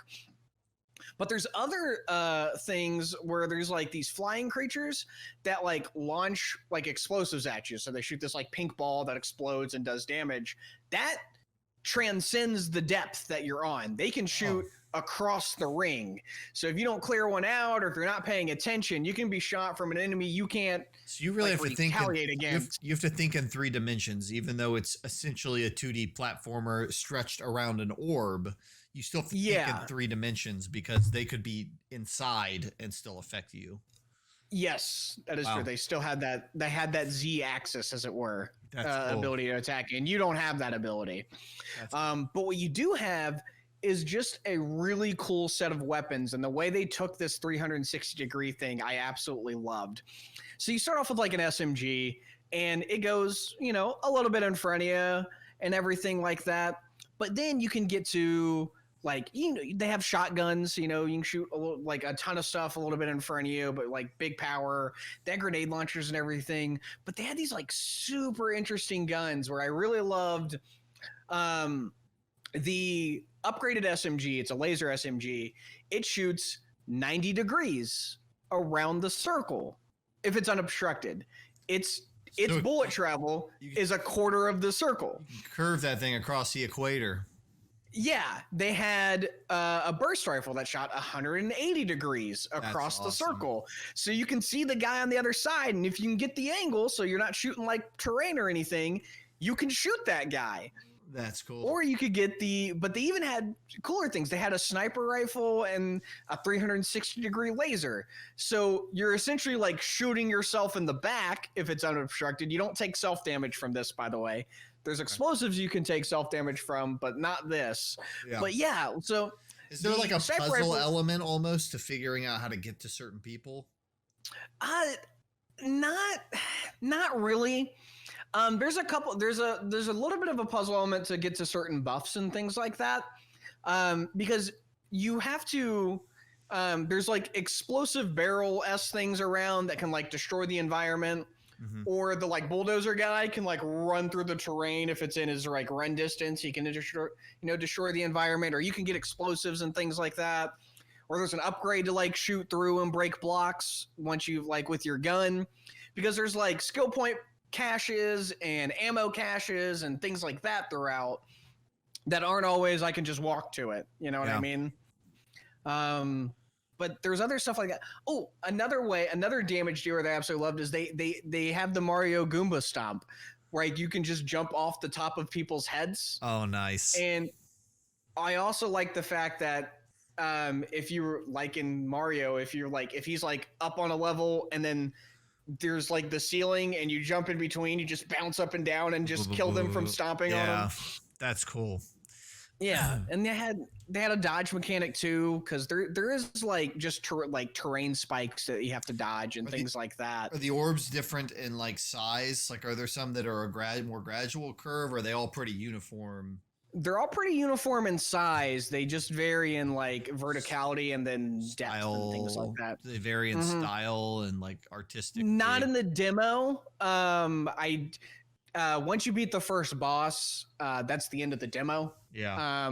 So I fully imagine there's going to be a lot of different environments later, but in this one, you're in like this rocky cave style thing, and you go to other sections of these like cylindrical towers, because that's kind of what you're doing. You start in one, and you're like either climbing up to new stages, or you go over to a stage through this like mine rail type thing, like that just like dollies you across. Yeah. That's interesting. Now, it's a roguelike, correct? Mm-hmm. And were there like opportunities to just buy more stuff, or was it drops? Like you were just picking stuff up? No, so there are chests at the end of most of the little state, like the mini stages. Like once you clear that, only if there's an inner circle, by the way. Okay. But you can jump through the inner circle, clear the enemies, and there's usually like a little chest. Got it. There are also shops. You can get these crystals as the form of payment, and you can find shops. You also get like as you're playing buffs. So like when you jump, you do your double jump, you could get a triple jump, or you could shoot lasers out of your feet, or you die, like when you dodge, you drop a mine, or you take less self damage. It's like there's a lot of mechanical variety here. There was a lot. Yeah, there was a lot there. And then there's also like outside of the game buffs where you can like the Hades style thing where you can go and unlock the ability to start with a loadout instead of always starting with the SMG. The guns you've unlocked along the way, you can choose the first and second because you can Nice. carry two guns. Nice. Or like you get more, like you can get more skill points and stuff if you do this like combo kills where if you kill 4 enemies quick, you start getting your combo counter up. And there was a health potion, which was super important, but also buffing your guy like ups your damage, ups your health, things like that. Wow. But yeah, there was a ton in it. There was even like challenges. You could even get like I'm not good, but there was like a 1-hit challenge. So you start with 1 health instead of like 50. Nice. Or like a time challenge. Like there was a lot of depth to it. How long did it take you to clear that first area and get to the first boss? I think I got to the first. I got to the first boss. So I got to the first boss on like probably my second or third try. I did end up dying, but I was able to, it was a health issue. Like I didn't have any healing and I didn't have a lot of health when you started out. So I was able to I got to the first boss as soon as I unlocked a health potion. So like halfway through the run, I could be like full health. Yeah. But then I got to the boss around my second or third attempt, but I didn't kill the boss until like my 4th attempt. And you will see the video, but I killed the boss with 1 health remaining. Like it was like photo finish. I was on 1 HP, boss died, I finished. Like it felt really satisfying. Those are the best. Cause because like the boss was an interesting fight too, because he takes full advantage of the 360 degrees, and I'm interested to see what other bosses will do in that. I would think most of them would, right? Yeah, but I like the way this one did it, so I'm interested in seeing how far they can take it. Yeah. Because what this one would do is he would just chase you around the circle and try and shotgun blast you, so you can just outrun him. But then the next thing he does is he jumps to the other, like the 180-degree mark. He just jumps all the way across the circle and sends out like a 360-degree fire wave that you have to dodge through. And then his other thing is like he just shoots these like missiles out of the sides on each side, but alternate, so they go all the way around the circle and back to him, and you gotta like jump and dodge them and get out of their way. And then he finally has like an aerial attack that chases you throughout. A lot of pattern recognition, figuring out the boss's move, how I can get out of the way of that encounter. Yeah, a lot of pattern recognition made way easier, not just by having more health, but getting those like 180-degree or 360-degree weapons, so I can be dodging but still able to hit them. DPS, because that was some of the earlier problems, is I didn't have as long range of guns, so I had to be like really close. Made it hard to dodge the shotgun, made it hard to dodge other things to like put in the damage. With roguelikes, I think what I'm learning is, at least the ones that are like more action-oriented combat, not like Despot's Game or Loop Hero. Mm-hmm. With Hades, I like the ranged options. Like I like being able to be far away from the thing I'm trying to kill, because the stakes are so high, and when you're up close, it just takes one missed swipe, and you're just gone, Yeah. So I found myself, my favorite, the loadout I have currently on the demo, because, you can just keep playing it back, is I have the 360-degree laser, less powerful than the sniper. Those are two things that go all the way around. The sniper hits harder, but the laser has punch throw. So if I line it up right, I'm able to hit multiple enemies with that shot, and it's faster too. There are reload times and things like that for some of these more powerful guns. Huh. So I was running that, and then I was running like a shotgun or something, because you can get swarmed. So the shotgun's super nice to like really take out the people trying to like mob you. Interesting, man. Yeah.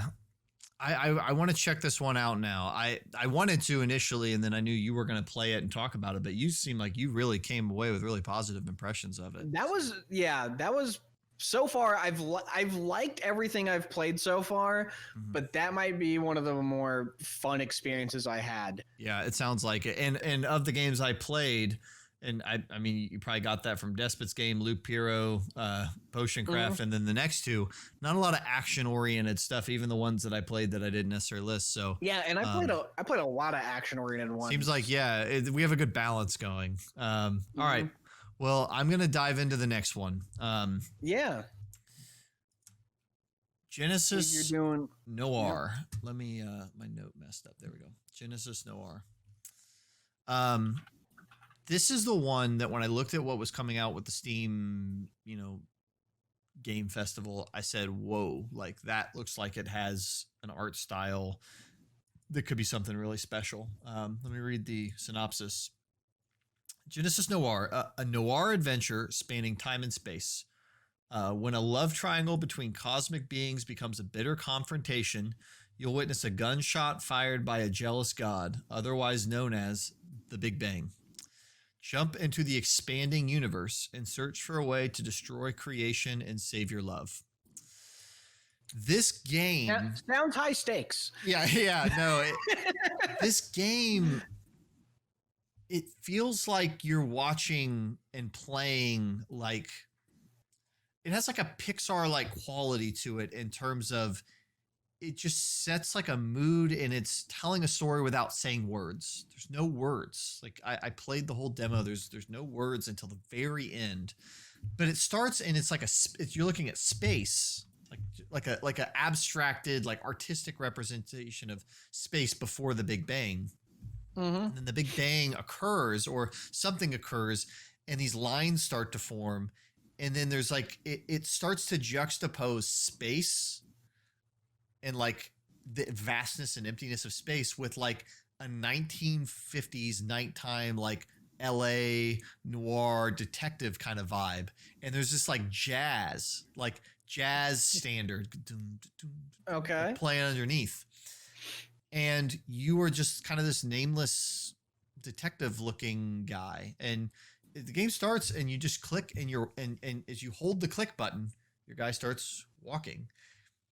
And that sounds like the most boring thing in the world, but I was so transfixed with what I was seeing that I forgot I was holding down the click button to make him walk because it's like this like night's like skyline is forming in this weird like multi-dimensional space. It's the craziest thing because it's like you're at one time experiencing space, but you're also experiencing like a 1940s or 50s detective vibe. It's really interesting. But what happens is, there's a point where your guy, he gets on a train and he's kind of going along and they're changing the shot constantly, different shot compositions, top down, side. It's not like there's one perspective in this game. It's constantly shifting. There's a part where he pulls out a saxophone and then they put these striped buttons on the screen and you can click them to play notes. And then there's a street musician that kind of like fades in this really abstract way. And he's playing like an upright bass. And so the jazz standard that's been playing in the background, you kind of like tap a note or tap another note. And then he like mirrors it on his bass and he'll tap the two notes you tapped. And then it goes back to you. And it's like improvisation. And you're like, well, I'm going to do this one, then this one. Then you're kind of tapping around in a pattern. And then he comes back and he starts tapping. And what occurs after that is the closest thing to jamming with a friend I've ever had in a game, which is there's just this jazz. The way jazz works, if you're not a musician, if you're watching, you're not a musician, is jazz has this bedrock of these standard movements. You go from this, like the 4 chord to the 1 chord to the 6 chord diminished. And you do these standards and there's these books of jazz standards everybody knows. So everybody understands the rhythmic and chord progressions, approach of the standard. But then that standard is something people get so comfortable with that they can play it with their eyes closed. They can play it lazy and they can leave out a note and then add a note. And it forms this bedrock that then you can improvise over. And so it's a way to play something with, 6 people you've never met that you know where your bedrock is. And so the game gives you that in the backing track.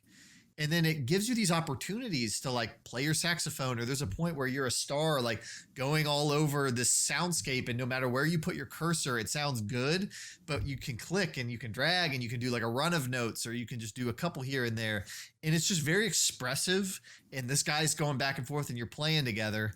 And then when you're like wrapping up the session, there's like, you bring your cursor to like this point.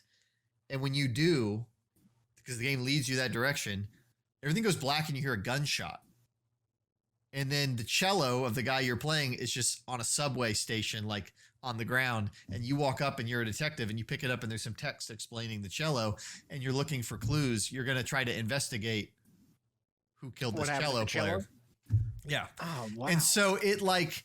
It at the same time as this allegory of the Big Bang, which I didn't get far enough, obviously, because of the demo to understand, but with this like musician, jazz, like detective meta story or like undercurrent story.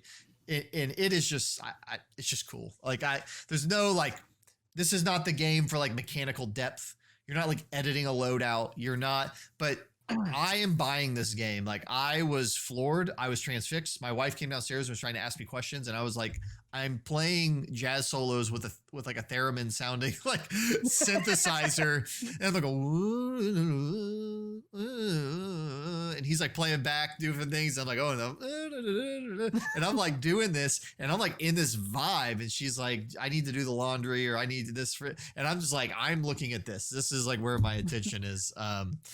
So yeah, I like space, and it's more the imaginative side of science. I think is the cool thing, right? I think that there's a scientific kind of story they want to tell with this, but it's just a cool blend of art and science. And if you like jazz and you like space and you like detective noir vibes, like this is go into this, go check this out. Like I would say of any of the games I played, this is the one that like I think could end up being like an indie darling of this year. Like I could see this really catching on and a lot of people playing it. So that is Genesis Noir. It's by Feral Cat Den. It's obviously more not cinematic because you're engaging the whole time, but it's lighter on the gameplay. I don't think it matters. I think that this thing could not my litmus test for that is, could this exist as something else? And because you're participating in this so expressive with the creating of the jazz in the moment, I don't think you could make this as a short film and it have the same effect. Like this is a game. This is very much a game. It's not cinematic where you sit back and watch, but it requires that interaction. It seems it's very visual. It's very, very visual and audio. Get the best headphones, or I had my like studio reference monitors, and I was just like eating this up. My wife it's the one game I was playing that my wife walked by and said, "That looks cool. What is that?" So it was awesome. Now that one, that really intrigued me. I knew you were gonna play it, so I didn't play this one. But like the art style from the Steam page was super interesting to me. Beautiful. This game it's the whole package, and it's a lot of like whites and blacks, but with some splashes of yellow. And it seems like it could be special.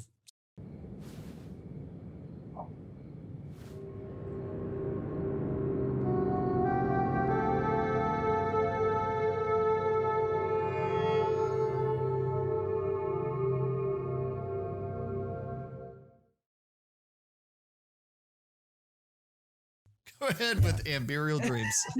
Amberial Dreams. So this one was developed. Oh, I am gonna butcher this name. I'm gonna use his handle. Looks like it's developed by 2 people. Oddgoo and Villa Vanilla. So their pitch: roll and bounce in a cosmic toy box of dancing contraptions and colorful worlds. Make your own levels and play with up to 8 friends locally. So, to add on to that, to give you an actual idea of the gameplay, you are just a tiny little orb, and you have to get to the end of the map. You go through this portal that's also shaped like the sun, and there's a theme with these games. You had the puzzle and the there orb is a theme games, with these games, the action games, and but it is very physics based, and you exclusively have side to side movement. You don't have a jump ability, you don't have a boost ability. You can go left, you can go right, and you must use the environment and what's given to you to scale or drop or do whatever to get to the end. Okay. And I actually have on my notes here. I absolutely loved it. So you get to the end, and if you complete it, you get a sun icon, and the more level completions you get, the more you unlock. But if you complete it within below the general time that the developers have decided, like, you should be able to get it under this, like 9 seconds or 12 seconds, and somewhere longer depending on the level and that type of thing, you unlock a wing, and that can be used to unlock other levels. And then there's also a wing on your little ball. No, like a wing of the tree. Okay. Yeah, it's like instead of 3 stars on a level like you're used to seeing in games, 1 star is completion, 2 stars is completion under a certain time, and 3 stars is completion while also picking up the moon. Like there's like a crescent moon. There's a very, spacey, ethereal vibe to this game. Okay. And then also finishing, not just collecting and then dying. You have to collect and then get it back out, which is not always the easiest thing to do. Yeah, it sounds like that. But in my notes, I said I've played 1 level and I'm already wanting to speedrun and collect everything. Oh, like, wow. I was hooked. Yeah, because I played through 1 level and I'm like, and I started seeing some of the things you can do, and I went through it. I'm like, man, I was bad at that. I could do so much better. I could get so much more done. Yeah. Because there's a lot of neat things in the environment to help get you where you need to go. So they have classic little piston things that'll shoot you in the air. 1 level had this neat thing. It had like a corkscrew style, like a threaded screw type pole that you adhered to. So when you bounced against it, you were getting boosted up the wall. Oh, interesting. To help you gain speed and gain height and things like that. They mess with gravity a little bit. There is actually a point where there are anti-grav zones. So you enter it with the momentum that you have, but you are also kind of floating and things like that. Yeah. There's portals to get you from one spot to another and all that type of stuff. But you have to really finesse it. Like some of the secrets that you have to get to, or even just level completions, are you have to get yourself going at a certain speed so you can bounce off at the right angle to boost yourself up to the next level, or get the right height to get over the obstacle. You have to really play with the physics on a lot of these. Interesting. Yeah, I found it a lot of fun. Plus it has, I don't know, this game may not land for the viewers, but it's one I put a ton of time into back on Windows 95.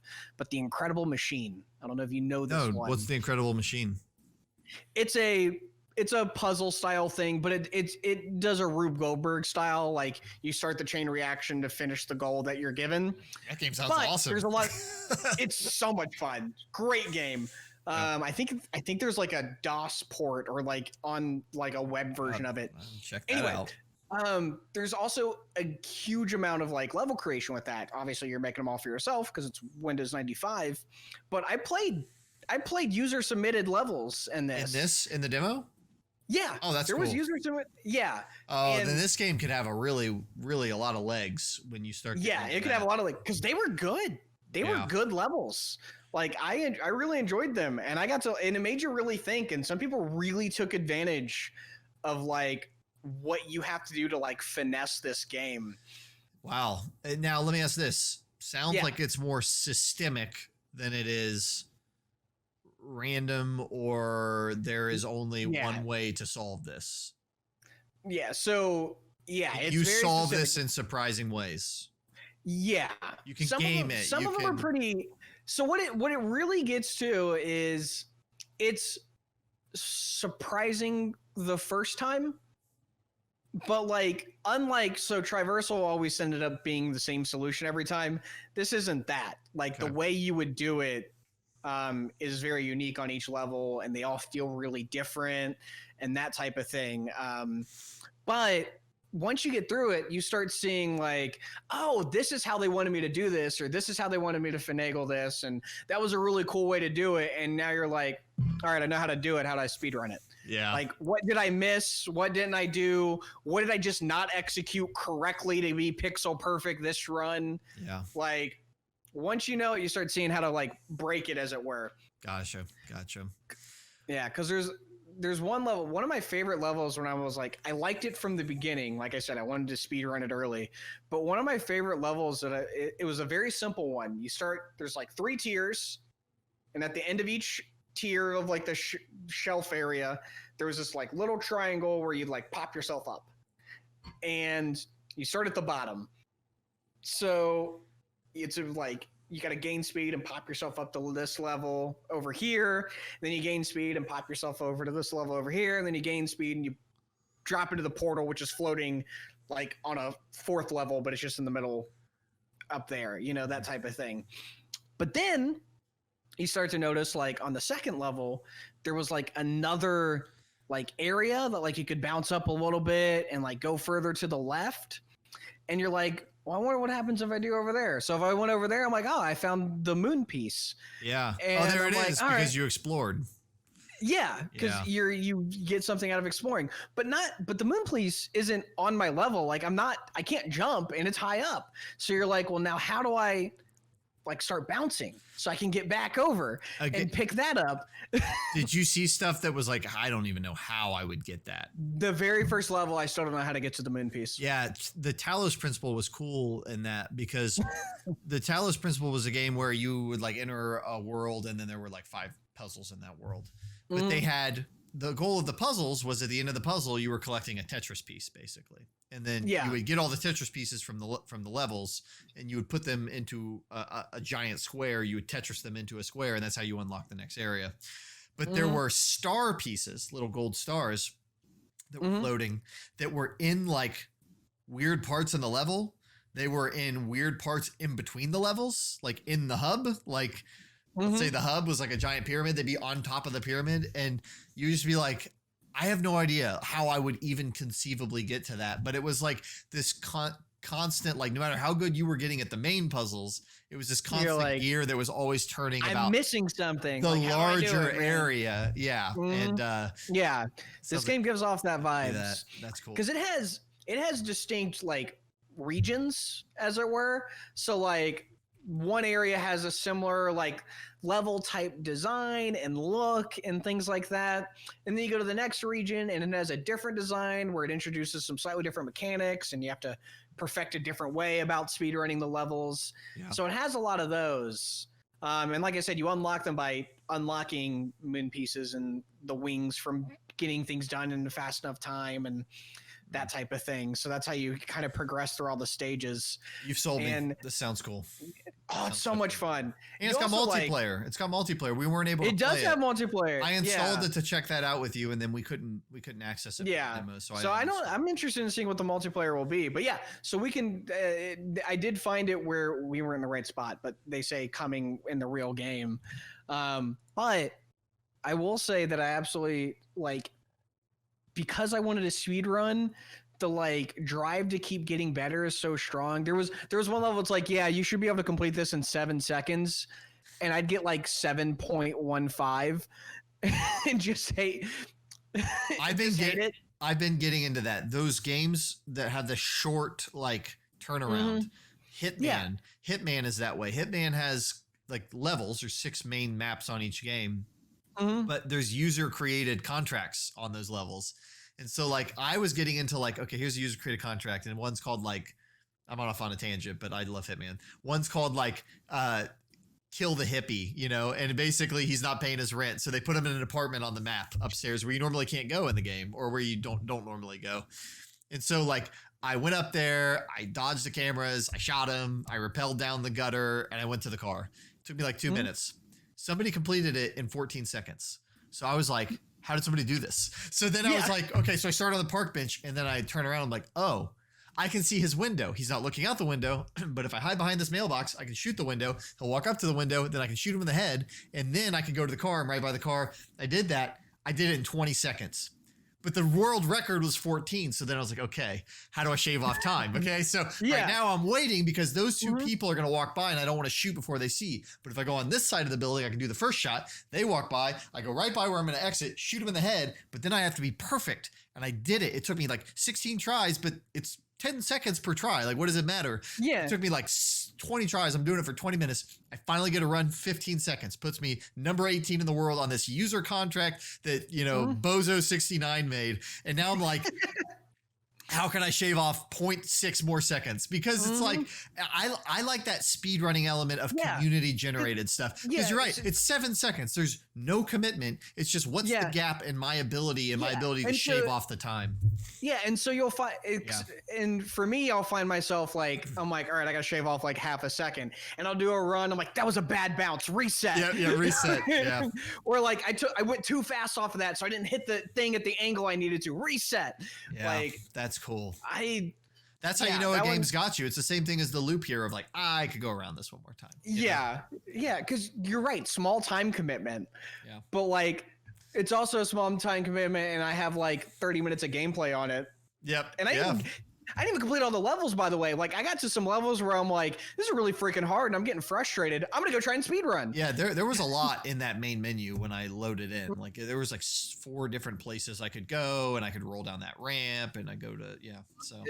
There was a lot of levels in there. We will have to check that out and maybe do the multiplayer in that. That sounds cool. The multiplayer would, that would be fun. I definitely like that.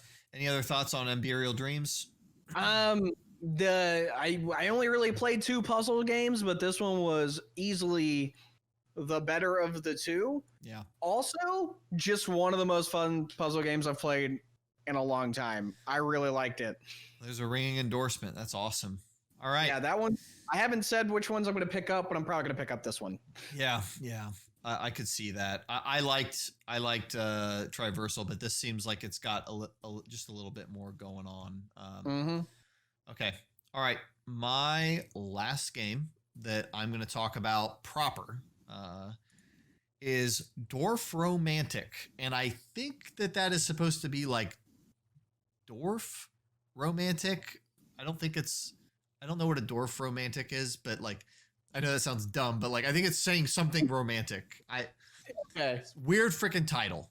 I'll tell you though, title's the only thing that I think is not good about this game. Dorfromantik, here's the pitch. Dorfromantik is a peaceful building strategy and puzzle game where you create a beautiful and ever-growing village landscape by placing tiles. Explore a variety of colorful biomes, discover and unlock new tiles, and complete quests to fill your world with life. And I will say it says colorful biomes, and it is kind of cool to see now looking at some of the screenshots. The biome I was playing in for the demo is like an autumn, like fall, lots of lush oranges and greens, kind of a vibe. So does it not new biome tiles to like have multiple or anything? No, I feel like it sets a scene and it gives you things in that for that scene. Yeah. So the simplest way I can explain it is it has a very clean UI. There's almost no UI. There's like a little thing in the top right that just tells you how many points you've earned. And then there's a stack of cards in your bottom right. And the cards are hexagonal tiles. When you start an instance, all that exists is one tile in the middle of the screen. And so tiles, think of a game like Settlers of Catan, right? There's tiles that are like grass. There's tiles that are mountainy. There are tiles that are a lake. There's a tile that's a piece of a river going straight with a boat on it. There's a part that's, a river curving, in and out. There's railroad tracks that end. There's railroad tracks that, go straight, that turn. There's houses, a little bit of houses with some trees on the side, forest, dense forest. And so basically this game is peaceful. It's the most low stakes strategy game you can imagine, in that there's nothing stressing you out. You aren't managing inventory or resources. You're not really trying to do anything specific. there are certain tiles that just come with a little number. And so there might be a house tile that has like a 2 on it. And if it's got a 2 on it, it's just saying connect this to 2 other house tiles and you'll get extra points. Cool. Oh. If you do not do that, it doesn't matter. Like, you just don't get those points. And the points are just a very subtle thing up in the top right. And so basically, it's just a stack of tiles in your bottom right, and they hand you 1 tile at a time. And you look at that tile, and then you look at the world as it currently sits, and you decide where it would be visually pleasing for that thing to exist. And so what happens is this really natural, calming rhythm of, you don't know what the next tile is. You don't bank tiles. You're not like, oh, I want to keep this one because I want to use it on this type of, you just, okay, I have more trees. That would be good over here. There's a forest growing. Okay, I have a little bit of trees with a couple houses. Yeah, I could put that here, and that would be like the border of the forest. And then you have a couple houses. Oh, a tile full of houses that want to be connected to more houses. Yeah, well, those couple houses, that could be, you know, the start of this. Oh, a railroad track. Well, I mean, maybe the railroad track would be on the other side of the forest, and you place it. Okay, you know, a river. Yeah, well, I could see where a stream would flow down here or here. I'll pick this, but I don't want to put it where it'll run into my railroad tracks. You're just kind of, yeah. But basically what happens is, and it's isometric, it's got a great, beautiful soundtrack, and you, before you know it, you'll have this town. And if you let yourself kind of lose yourself in the moment, it's this diorama that's building out in front of you.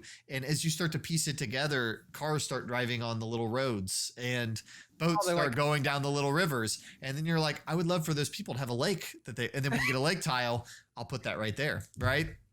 And what's cool is if you put 2 together that don't go together perfectly, the game will kind of like, it doesn't change what's on those tiles, but it creates a natural way that those things would fit together. Right. Like if you put a bunch of mountains right next to a bunch of houses, it will create like a cliffside by the houses. So you can't frick it up.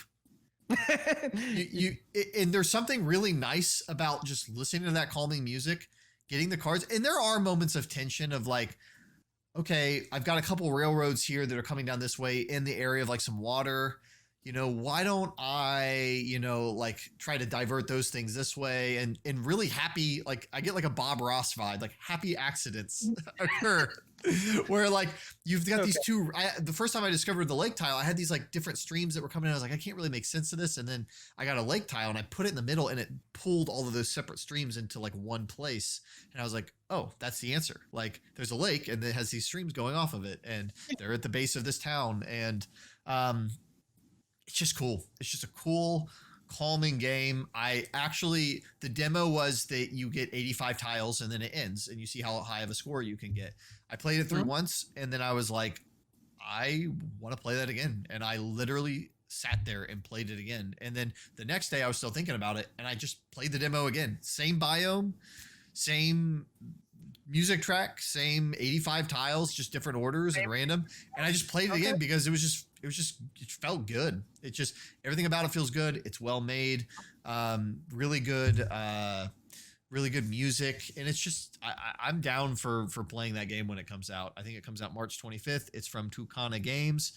It just building biomes or building out dioramas of, you know, towns and on cliffs and with water. It's good for the soul. So you feel like you're God and you're not like meticulous. You're like artistic and like, all right, I got some blue paint. Let's do this, you know? Okay. I got some railroad things. I'll just kind of put them in that direction. And before you know it, because of your taste and what you find visually pleasing, you've built out a very visually pleasing town. And it can get really expansive. Like there's like a whole, I mean, it is 85 tiles. I imagine that. Yeah. And I got to where like I'm dragging and I'm like going around and you can zoom out and zoom in and rotate the way you view it. So, you know, I thought that this game just nails perfectly what it's going for. And I just thought it was really cool. Like I said, two things I didn't like. I did not like the title because I'm going to have a hard time remembering. Well, I remember what it's called, but just it's a weird thing for people to look up. It doesn't give you any idea what you're about to talk about. No, it doesn't. And and I guess it's tough because it's like, how do you make it, sound unique? Like, I don't know. True. It's tough. But Yeah. and the only other thing I didn't like was great calming soundtrack, nice satisfying clicks when you click on things. For some reason, when you complete one of those quests, like you successfully put the houses together, it does like this trumpet blare. Like, it's not long, but it's really freaking loud, and it doesn't match the rest of the music, and it has to be a temp like music file or something. So please change that out. That's all I know to say. Okay. But I'm gonna be playing this, I think. So Dorfromantik. We really had different types of games. I had these artistic, kind of melancholy or interesting or vibey kind of games. I had mostly action games. I had some like vibey puzzle games, but I had mostly action games. Yeah. It's typical when I play anyway. I think one of the reasons I wanted to do this is, even though it didn't kind of work out, but I typically just play like, I get addicted to like 1 or 2 games and then play those pretty heavily, and so I get addicted to 2 or 3 different other games. But you play Destiny and you play Warframe a lot. That's what's happening right now. And then when a big AAA RPG comes out, you might get really into that, like a Fallout 4 or a Skyrim. I did Cyberpunk I played that pretty heavily, and then I pick up like, if somebody wants me to play something, I usually like Jacob wants to play Valorant or something. Yeah, but I'll be honest, I play a lot of games, but I play indie games. I don't play like independent games very often. Like I play like the ones that filter to the top. Like I'm sitting here playing like, I don't know, Hades, which isn't, I mean, they're indie, but like I'm playing like the ones that have been curated out, and like they're impossible to ignore at this point, like Papers, Please, like, or Into the Breach and FTL. Like they're indie, but they're like mega indie. They're like indie in the same way that like an indie band has 20,000 people at their concert. Like, yeah, you're indie, like good for you. You did it. But like, it's like you're not in the coffee shop with 6 people and 2 of them are doing work and like the other 4 are getting drunk and not paying attention to you. Like, so I feel like some of these are almost that level of like, this is passion. They are going about making a game, which is a very difficult thing. And it's fun to like engage with it and play some of this stuff. Yeah, definitely. All right, what do you say we do? We have a co-op game we're going to talk about to close the video. I want to do lightning round though. So you might not have any. Do you have any other just random observations? We can go back and forth. I got a couple things. I'm going to give you 10 seconds on each of them. Not really. Like I said, you were able to play a lot more than me. I kind of had my general list and tried to go through it as best I could. So hit me up, man. Yeah, let me go over a few. Number 1, and this one barely missed my list. Beacon Valley, or Beacon Pines. I freaking said it wrong. Beacon Pines. Pretty game. Not a lot in the way of gameplay. Core gameplay mechanic essentially is that you're going through this narrative and you're walking around, and it's like all these bears and like animals and stuff.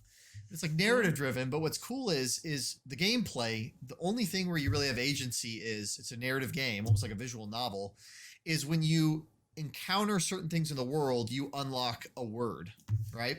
And so when you do certain things, you have to fill in the blanks. So like the first thing you're trying to do is tell your grandma an excuse for why you want to go play with your friend and go like look at this old factory, right? And it's got like this mystery. It's kind of like a Twin Peaks meets Bernstein Bears kind of thing, right? Like murder mystery, but with like animals and stuff. That is a combo right there. It's cool. It is cool. But like the first, so like you have 2 words, right? So like you can tell your grandma, we want to go chill, and that's one of your words, and you get the chill word by like sitting in the shade. Or you can get the hide word, and you can tell her, we need to go hide. And her reaction is very different. Like, what do you mean hide? What's going on? Yeah. So that first one doesn't affect anything. But what happens is the game goes like meta universe. So you'll start selecting certain words to get down the game. But there's a point at which there's a guy who's in the woods who tries to kill you. And so the first time he tries to kill you, when you open the door where he is of his little cabin, say shit. He's like, shit, a kid found me. And shit unlocks for you as a word that you can say. But then he kills you. and nobody knows you're down there because you're alone. So then what you can do is earlier where you had to say something else, you can say, you go in this like tree that takes you back. You can go back in time, but now you have the word shit. You can say that word earlier. And now it's not you alone down there. This kid thinks you're cool because you said shit. And now he's with you at the factory where the guy is. So you go down these paths, but those paths unlock words that then you can go back into another dimension or like alternate reality of the same thing you played, but use a word that you unlocked from something that resulted in a fail state. So it's very light on mechanics. You're not like jumping. You're just literally walking around. But I just thought that was a cool mechanic that you unlock a word and then you go back and you use it. That is a pretty interesting idea. I don't know if I'll check it out, but it was cool. DAP, DAP was a cool game. It's like an indie. It's like depressing Fez. Like, I don't know. Like, it was neat, but like, check it out. It's more top down than Fez, and it's got kind of like a horror type of. It's kind of a weird game. It was weird. Check it out if you like weird stuff. Look it up. DAP. DAP.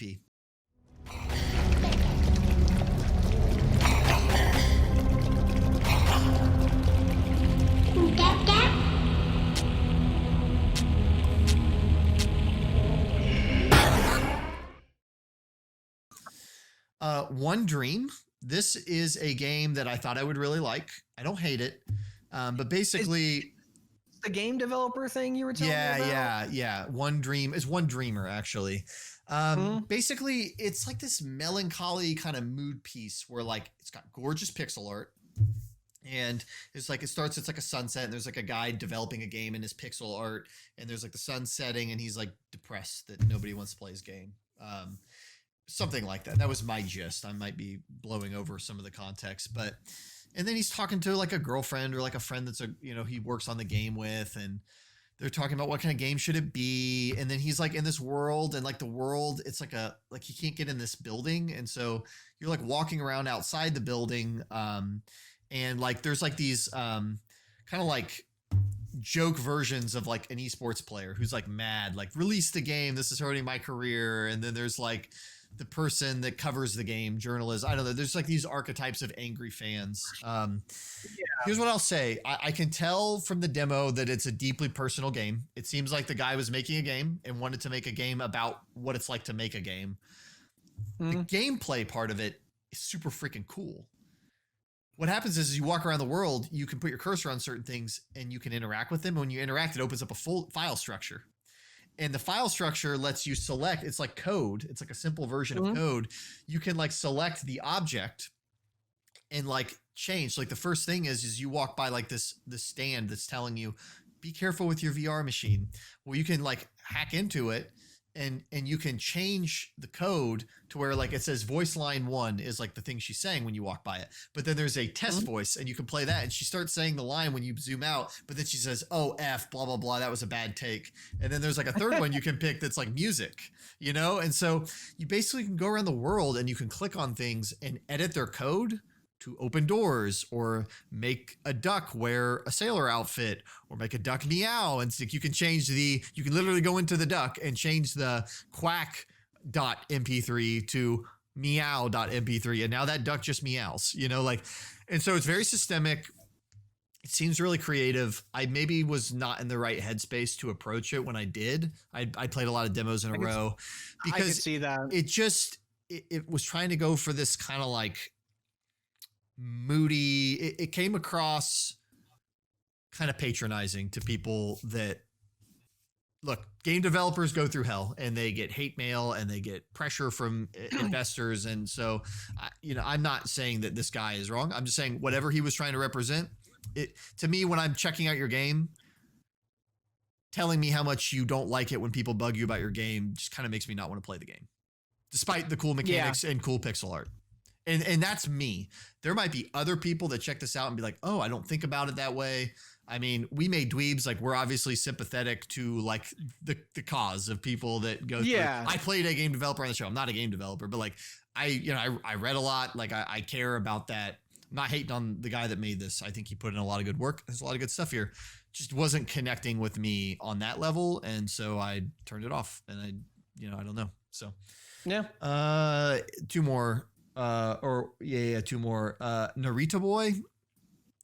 really the best pixel art I saw across this whole festival.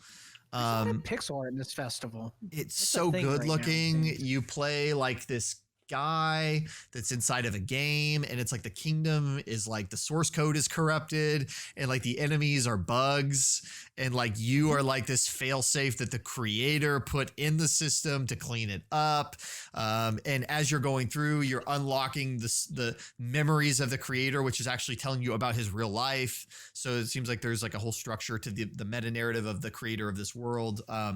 It's cool. You get a techno sword that you can like hit people with. You can also shoot it like a shotgun, and there's like all these different upgrades. It's got some light platforming elements.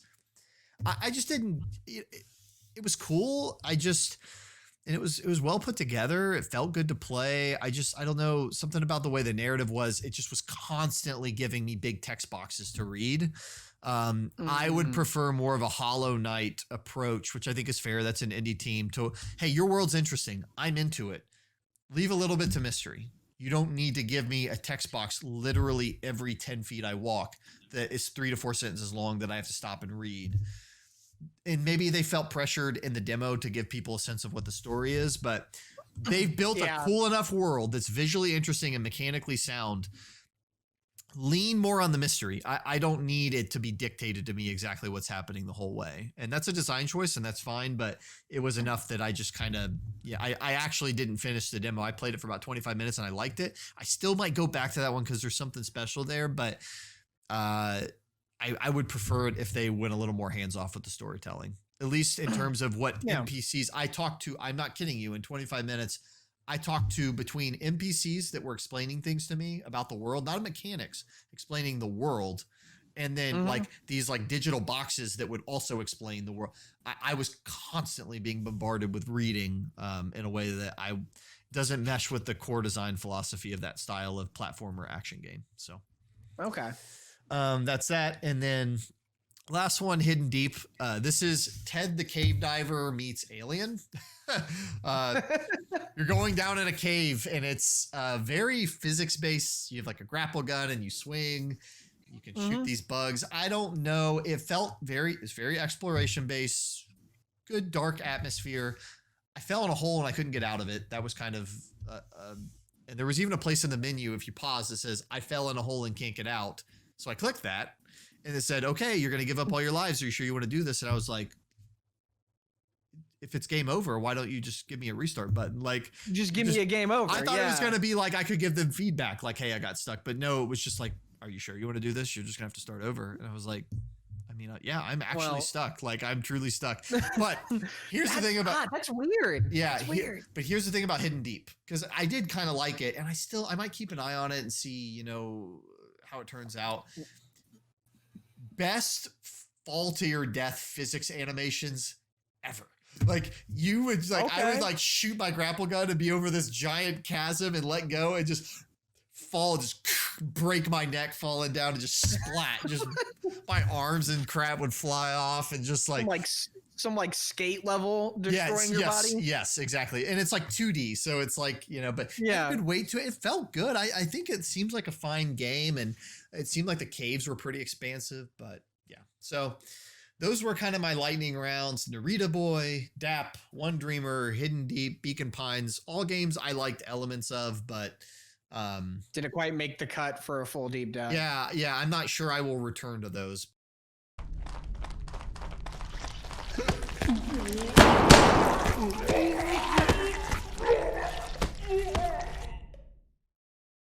There is another 14 games down below that I just wrote pass. Things I installed and checked out that, for better or for worse, for them, I don't even want to mention them on the video because I don't really have anything nice to say. So if you made the shortcut list or the lightning round list, there's good things about your game. Like I like parts of it, but I just, they need a little bit more, or weren't quite my vibe. So yeah, I think it's time. Probably the best experience I had through the whole festival. This game, this was my favorite experience in the festival because I was laughing out loud at parts. Yeah, it does help. It was I don't know if this will turn out to be the best game out of this stuff, but it was that's fair. The perfect thing for us to play on this festival. So I'm gonna let you introduce Operation Tango from Clever Plays, which I also love the studio name for that. This game is clever. This game is clever. Yeah. So the Steam description is: it takes two to save the world in this asymmetrical spy thriller. Pair up with a friend as a special agent or elite hacker and work together to bring a high-tech global menace to its knees. And holy crap, was this game fun as hell. This game was fun. This game was fun. So I think they said it in there. Asymmetric. Yes. So never has a game earned that more in terms of this is a 2-player game and nothing about what you did and what I did was the same. No, not at all. Not at all. To the extent that there's only one level in the demo, but we played the level. We played the level and you're describing things to me and I'm describing things to you. We can't see each other's screen, but I was like, I want to see what it was you were seeing. And same for you. Yeah, like we got through it and immediately like switch roles because we need to explain some plain language here. So there is a special agent and elite hacker. The special agent does like James Bond-esque first person walking into the location, walking into the penthouse, looking around, grabbing looking at the computer. Yeah. And then you have the elite hacker. He's your guy in the van. He's literally he's your guy in the van. He's watching he's checking out the security cams, letting you know where to go, what's safe to activate, what's not safe to activate. And then it does this, Jurassic Park, it's a Unix system style of like hacking, very visual, I'm in it type thing. Yeah, it's like a virtual reality environment. So like you're not you're in the van, but you're really like you're in this environment that's like this interface. And so like I hop in and I'm like, okay, I'm in cyberspace and I can click on the cameras. I can click on this. I can click on this. And you're like, I'm in an elevator. Like I am not where you are. And then I start clicking around like, I see you. I see you in the elevator. Move this elevator. Can you move this elevator? Yeah. So I start digging into my buttons and I'm digging down into the settings. I'm like, okay, elevator on, true, like, so now it's going up. But then I'm like, okay, I can edit the scene in the elevator. I can make it like snowy or I can make it whatever, like, some kind of futuristic tech. And I can put messages on the wall for him to read and stuff like that. And I'm just there. He's just chilling, picking my music and a really good electronic track I was feeling. Yeah. But basically what precedes is I would call them encounters is probably the right term. Yeah. They're not like I think so too. Long and laborious. You don't really reach a fail state. I guess we didn't really trip too many of those alarms and stuff. But we didn't trip any alarms. Yeah, we didn't really try. We won't. Yeah, we were trying to do it legit, but basically I don't even know how you explain this game. So basically imagine, I get him up the elevator and he's in a penthouse and then we're trying to steal this genetic code from a vault. Well, to get to the vault, you have to open up a platform and open up the platform. You got to do this and do this. You got to do that. Right. So there's these 3 or 4 encounters to get to the goal. Each encounter requires different things from me and different things from him, from Sam. And so from you and basically, we can't see what each other sees. So we have to describe, well, in my computer interface, I'm seeing these types of prompts. And then you're looking on your computer, oh, well, I have these codes and you give them. And it's like, okay.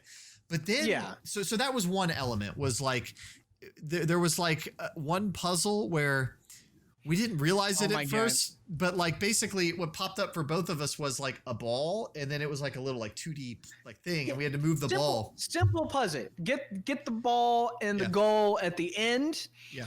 And we took a long time on it the first time. And we took a while. Yeah, we took a while. We eventually got it done. Yeah. It's simple. You're just moving a ball across a little 2D. Yeah. Yeah.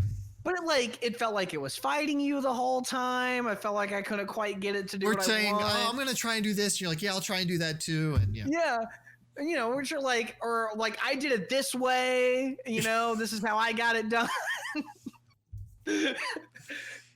Come to find out, playthrough 2, we could probably get the clip as well. I'll pull the clip play that raw for you. I'll pull the clip Playthrough 2, I noticed that I only have for the movement of the ball. It's it's supposed to be WASD. Up, down, left, right. I realize I had up, down, and I had left, right.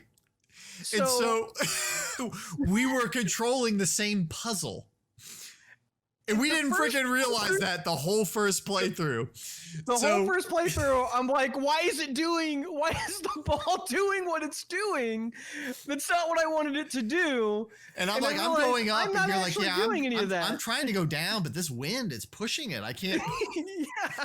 So teamwork, communication, that is this game. Super important. It's not an action game. There's no guns that we saw. It's communication. There may eventually be. It's puzzle solving. Yeah. So then there's another one where I get populated first person into this kind of like almost like a VR environment, but I'm in just regular playing.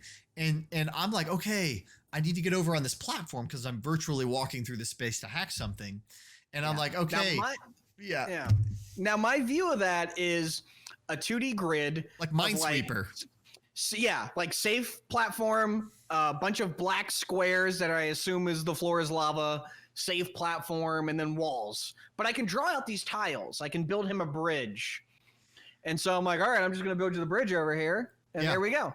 And so he's building a bridge in a top-down 2D view, and I'm in a 3D space where that bridge is populating, and I'm walking across. Well, then they start to introduce these like sweeper things that kill you.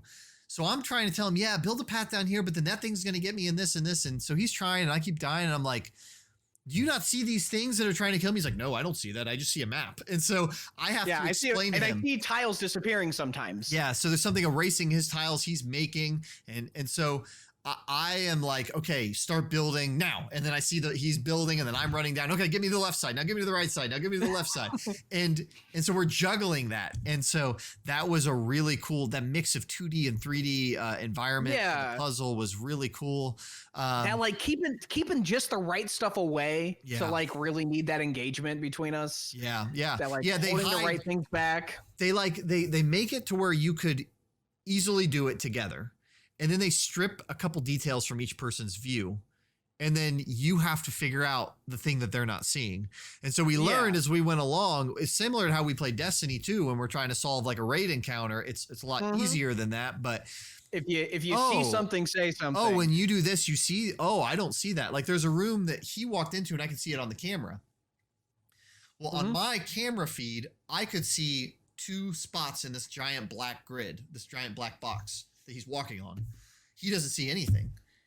And to unlock the vault, or the first part of the vault, he had to go and press those 2 X's. So I had to realize, he doesn't see those. I would have to tell him where they were. It's in the bottom right to the left of the box. He would walk over there, and right when he gets there, it appears, right? When he looks down. And so, yeah, I mean, there was probably 4 or 5 really cleverly designed asymmetrical puzzles.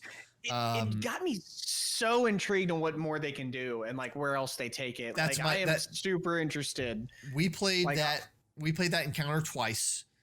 I think every single encounter in this game you would play twice because I think you'd have not to get the full experience. My questions are: how many stages? How many scenarios? Yeah. Are they going to recycle puzzles or not? I don't think they would. I think each puzzle would be unique. Think they would either. That's really hard though, because each puzzle is going to require a whole area and effort to make it, and so that's not an easy lift. But they were already like so. I mean, it's just a demo, but like it already felt super unique. Like every single instance was like, this is a real new thing. No puzzle had the same gimmick. Yeah, nothing had the same vibe. The same gimmick, and so I liked it a lot. I plan to get that and play that co-op. My only other thing is that now that we've played it twice, I don't think there is any other reason we would play that level again unless there was a speedrun mode. Yeah, so there's got to be something else. And if there's if they introduce secrets or something like because like we got to the vault, the mission was to find this one thing.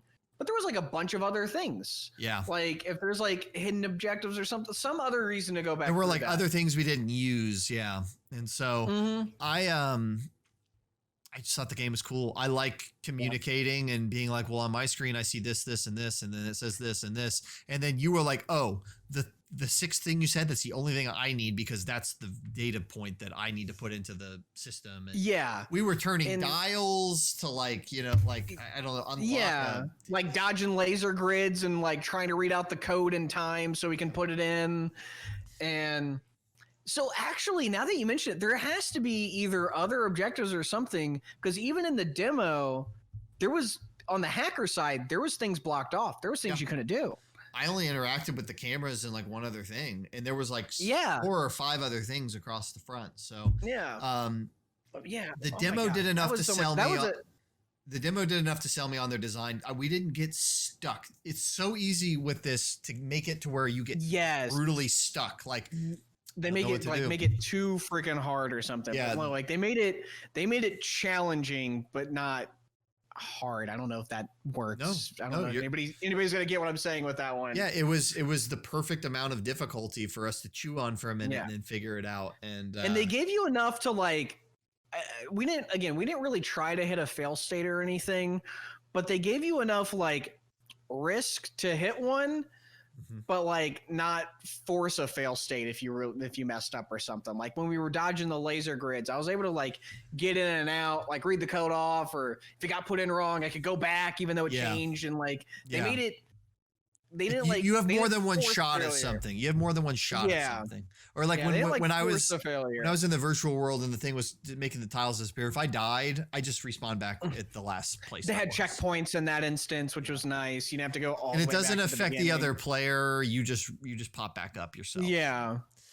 Which maybe eventually it will. You know, eventually, like as the game progresses and the levels get harder, maybe that will affect you now, like, or a different path has to be done. Like, oh, we failed this. Maybe we have to do this. I don't know. Yeah. My hope is that the game just throws us, you know, I don't know, 6 to 12 of those types of encounters, bring in lots of other different types of, like the different widgets we could see that we couldn't use, and give us like a speed run mode. Give us something to where like we can be competitive and be like, oh, like we finished this one in 2 minutes. Well, the world records, like we were just talking about 140, like, dude, if we do that one puzzle just a little bit faster, like we could do this. Yeah. Cool. And which would be even more interesting in this because of like that freaking WASD. When I realized I had the up and down, you had the left, right, like just knowing that made that so much smoother. That was easily the funniest thing that's happened to me in a co-op game in a long time. This is a really fun co-op game. This is a unique thing for me. I've never really played a co-op game like. So I've done like Portal 2 co-op, kind of. Yeah, but that's the closest. But when you do that, you are both fundamentally using the same tool. Yeah, you're fundamentally together. You're side by side, and not in this. I love asymmetric multiplayer. I haven't played a lot of things that are that way. People don't make a lot of stuff like that because it's very hard to communicate what it is you're buying. Yeah. The only one I know besides this, and I expect an element of this to actually enter Operation Tango, is keep talking and nobody explodes. That's the only type of game.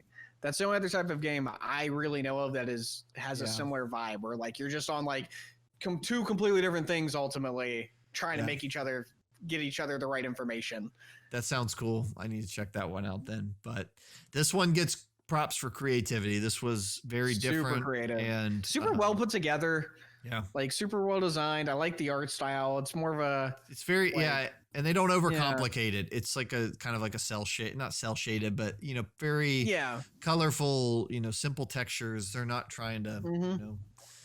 I thought. And this was cool. And they don't really cloud you with a bunch of like distractions. Like it's obvious where the next encounter is going to be. Go and how to get there and that type of thing, which I liked. It doesn't have that Destiny thing where you're like, okay, we did that. That was hard. Where are we going now? Trying to figure it out. So, or realize that you were wrong by one mechanic halfway through and the entire counter screwed. We're gonna have to start things like that. We're gonna have to start a Destiny podcast to talk about all that. Well, new season anyway. By my count, I'm going to read them down. The games we played at the Steam Games Festival were Triversal, Loop Hero, Power of 10, Potion Craft Alchemist Simulator, Shady Knight, Despot's Game, Orbital Bullet, Genesis Noir, Amberial Dreams, and Dorfromantik, which were all awesome. and then Operation Tango. Which was awesome for the both of us. And that is our top 11 games from the Steam Game Festival. Yeah. Some honorable mentions in there. Yeah, that was a good time. Yeah. That was a lot of fun. I'm super glad you reached out and that we did this. This was a lot of fun. We may have to make this an annual thing. This was an absolute blast. So yeah, I would definitely like to do that. I easily discovered 5 to 7 games that I will probably buy now. So I'm excited about that. So, which means Steam's doing a good thing. That is kind of what their goal is, I feel. Steam is doing a good thing. If you watch this video and you liked any of these games, or you think we missed a game that you would want us to know about, or you disagree with something we said, or you agree with something we said, or something we liked in one of these games makes you think of a game that you like that we maybe don't know about, comment. Let us know. Like, we would love to hear from you. And check out, I would vouch for any of the games we talked about by name today. These were all fun games, even the ones I wasn't as hot on.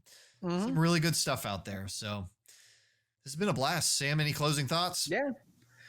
No, you kind of took it all away from me. I am interested in seeing what I might have missed, or what might be connected to what I like, though. So hopefully we get some feedback there. Yeah, hopefully. All right, guys. Well, we appreciate you. Thank you, as always, for joining. Going to wish you a good one. Thanks. Bye. All right. Bye.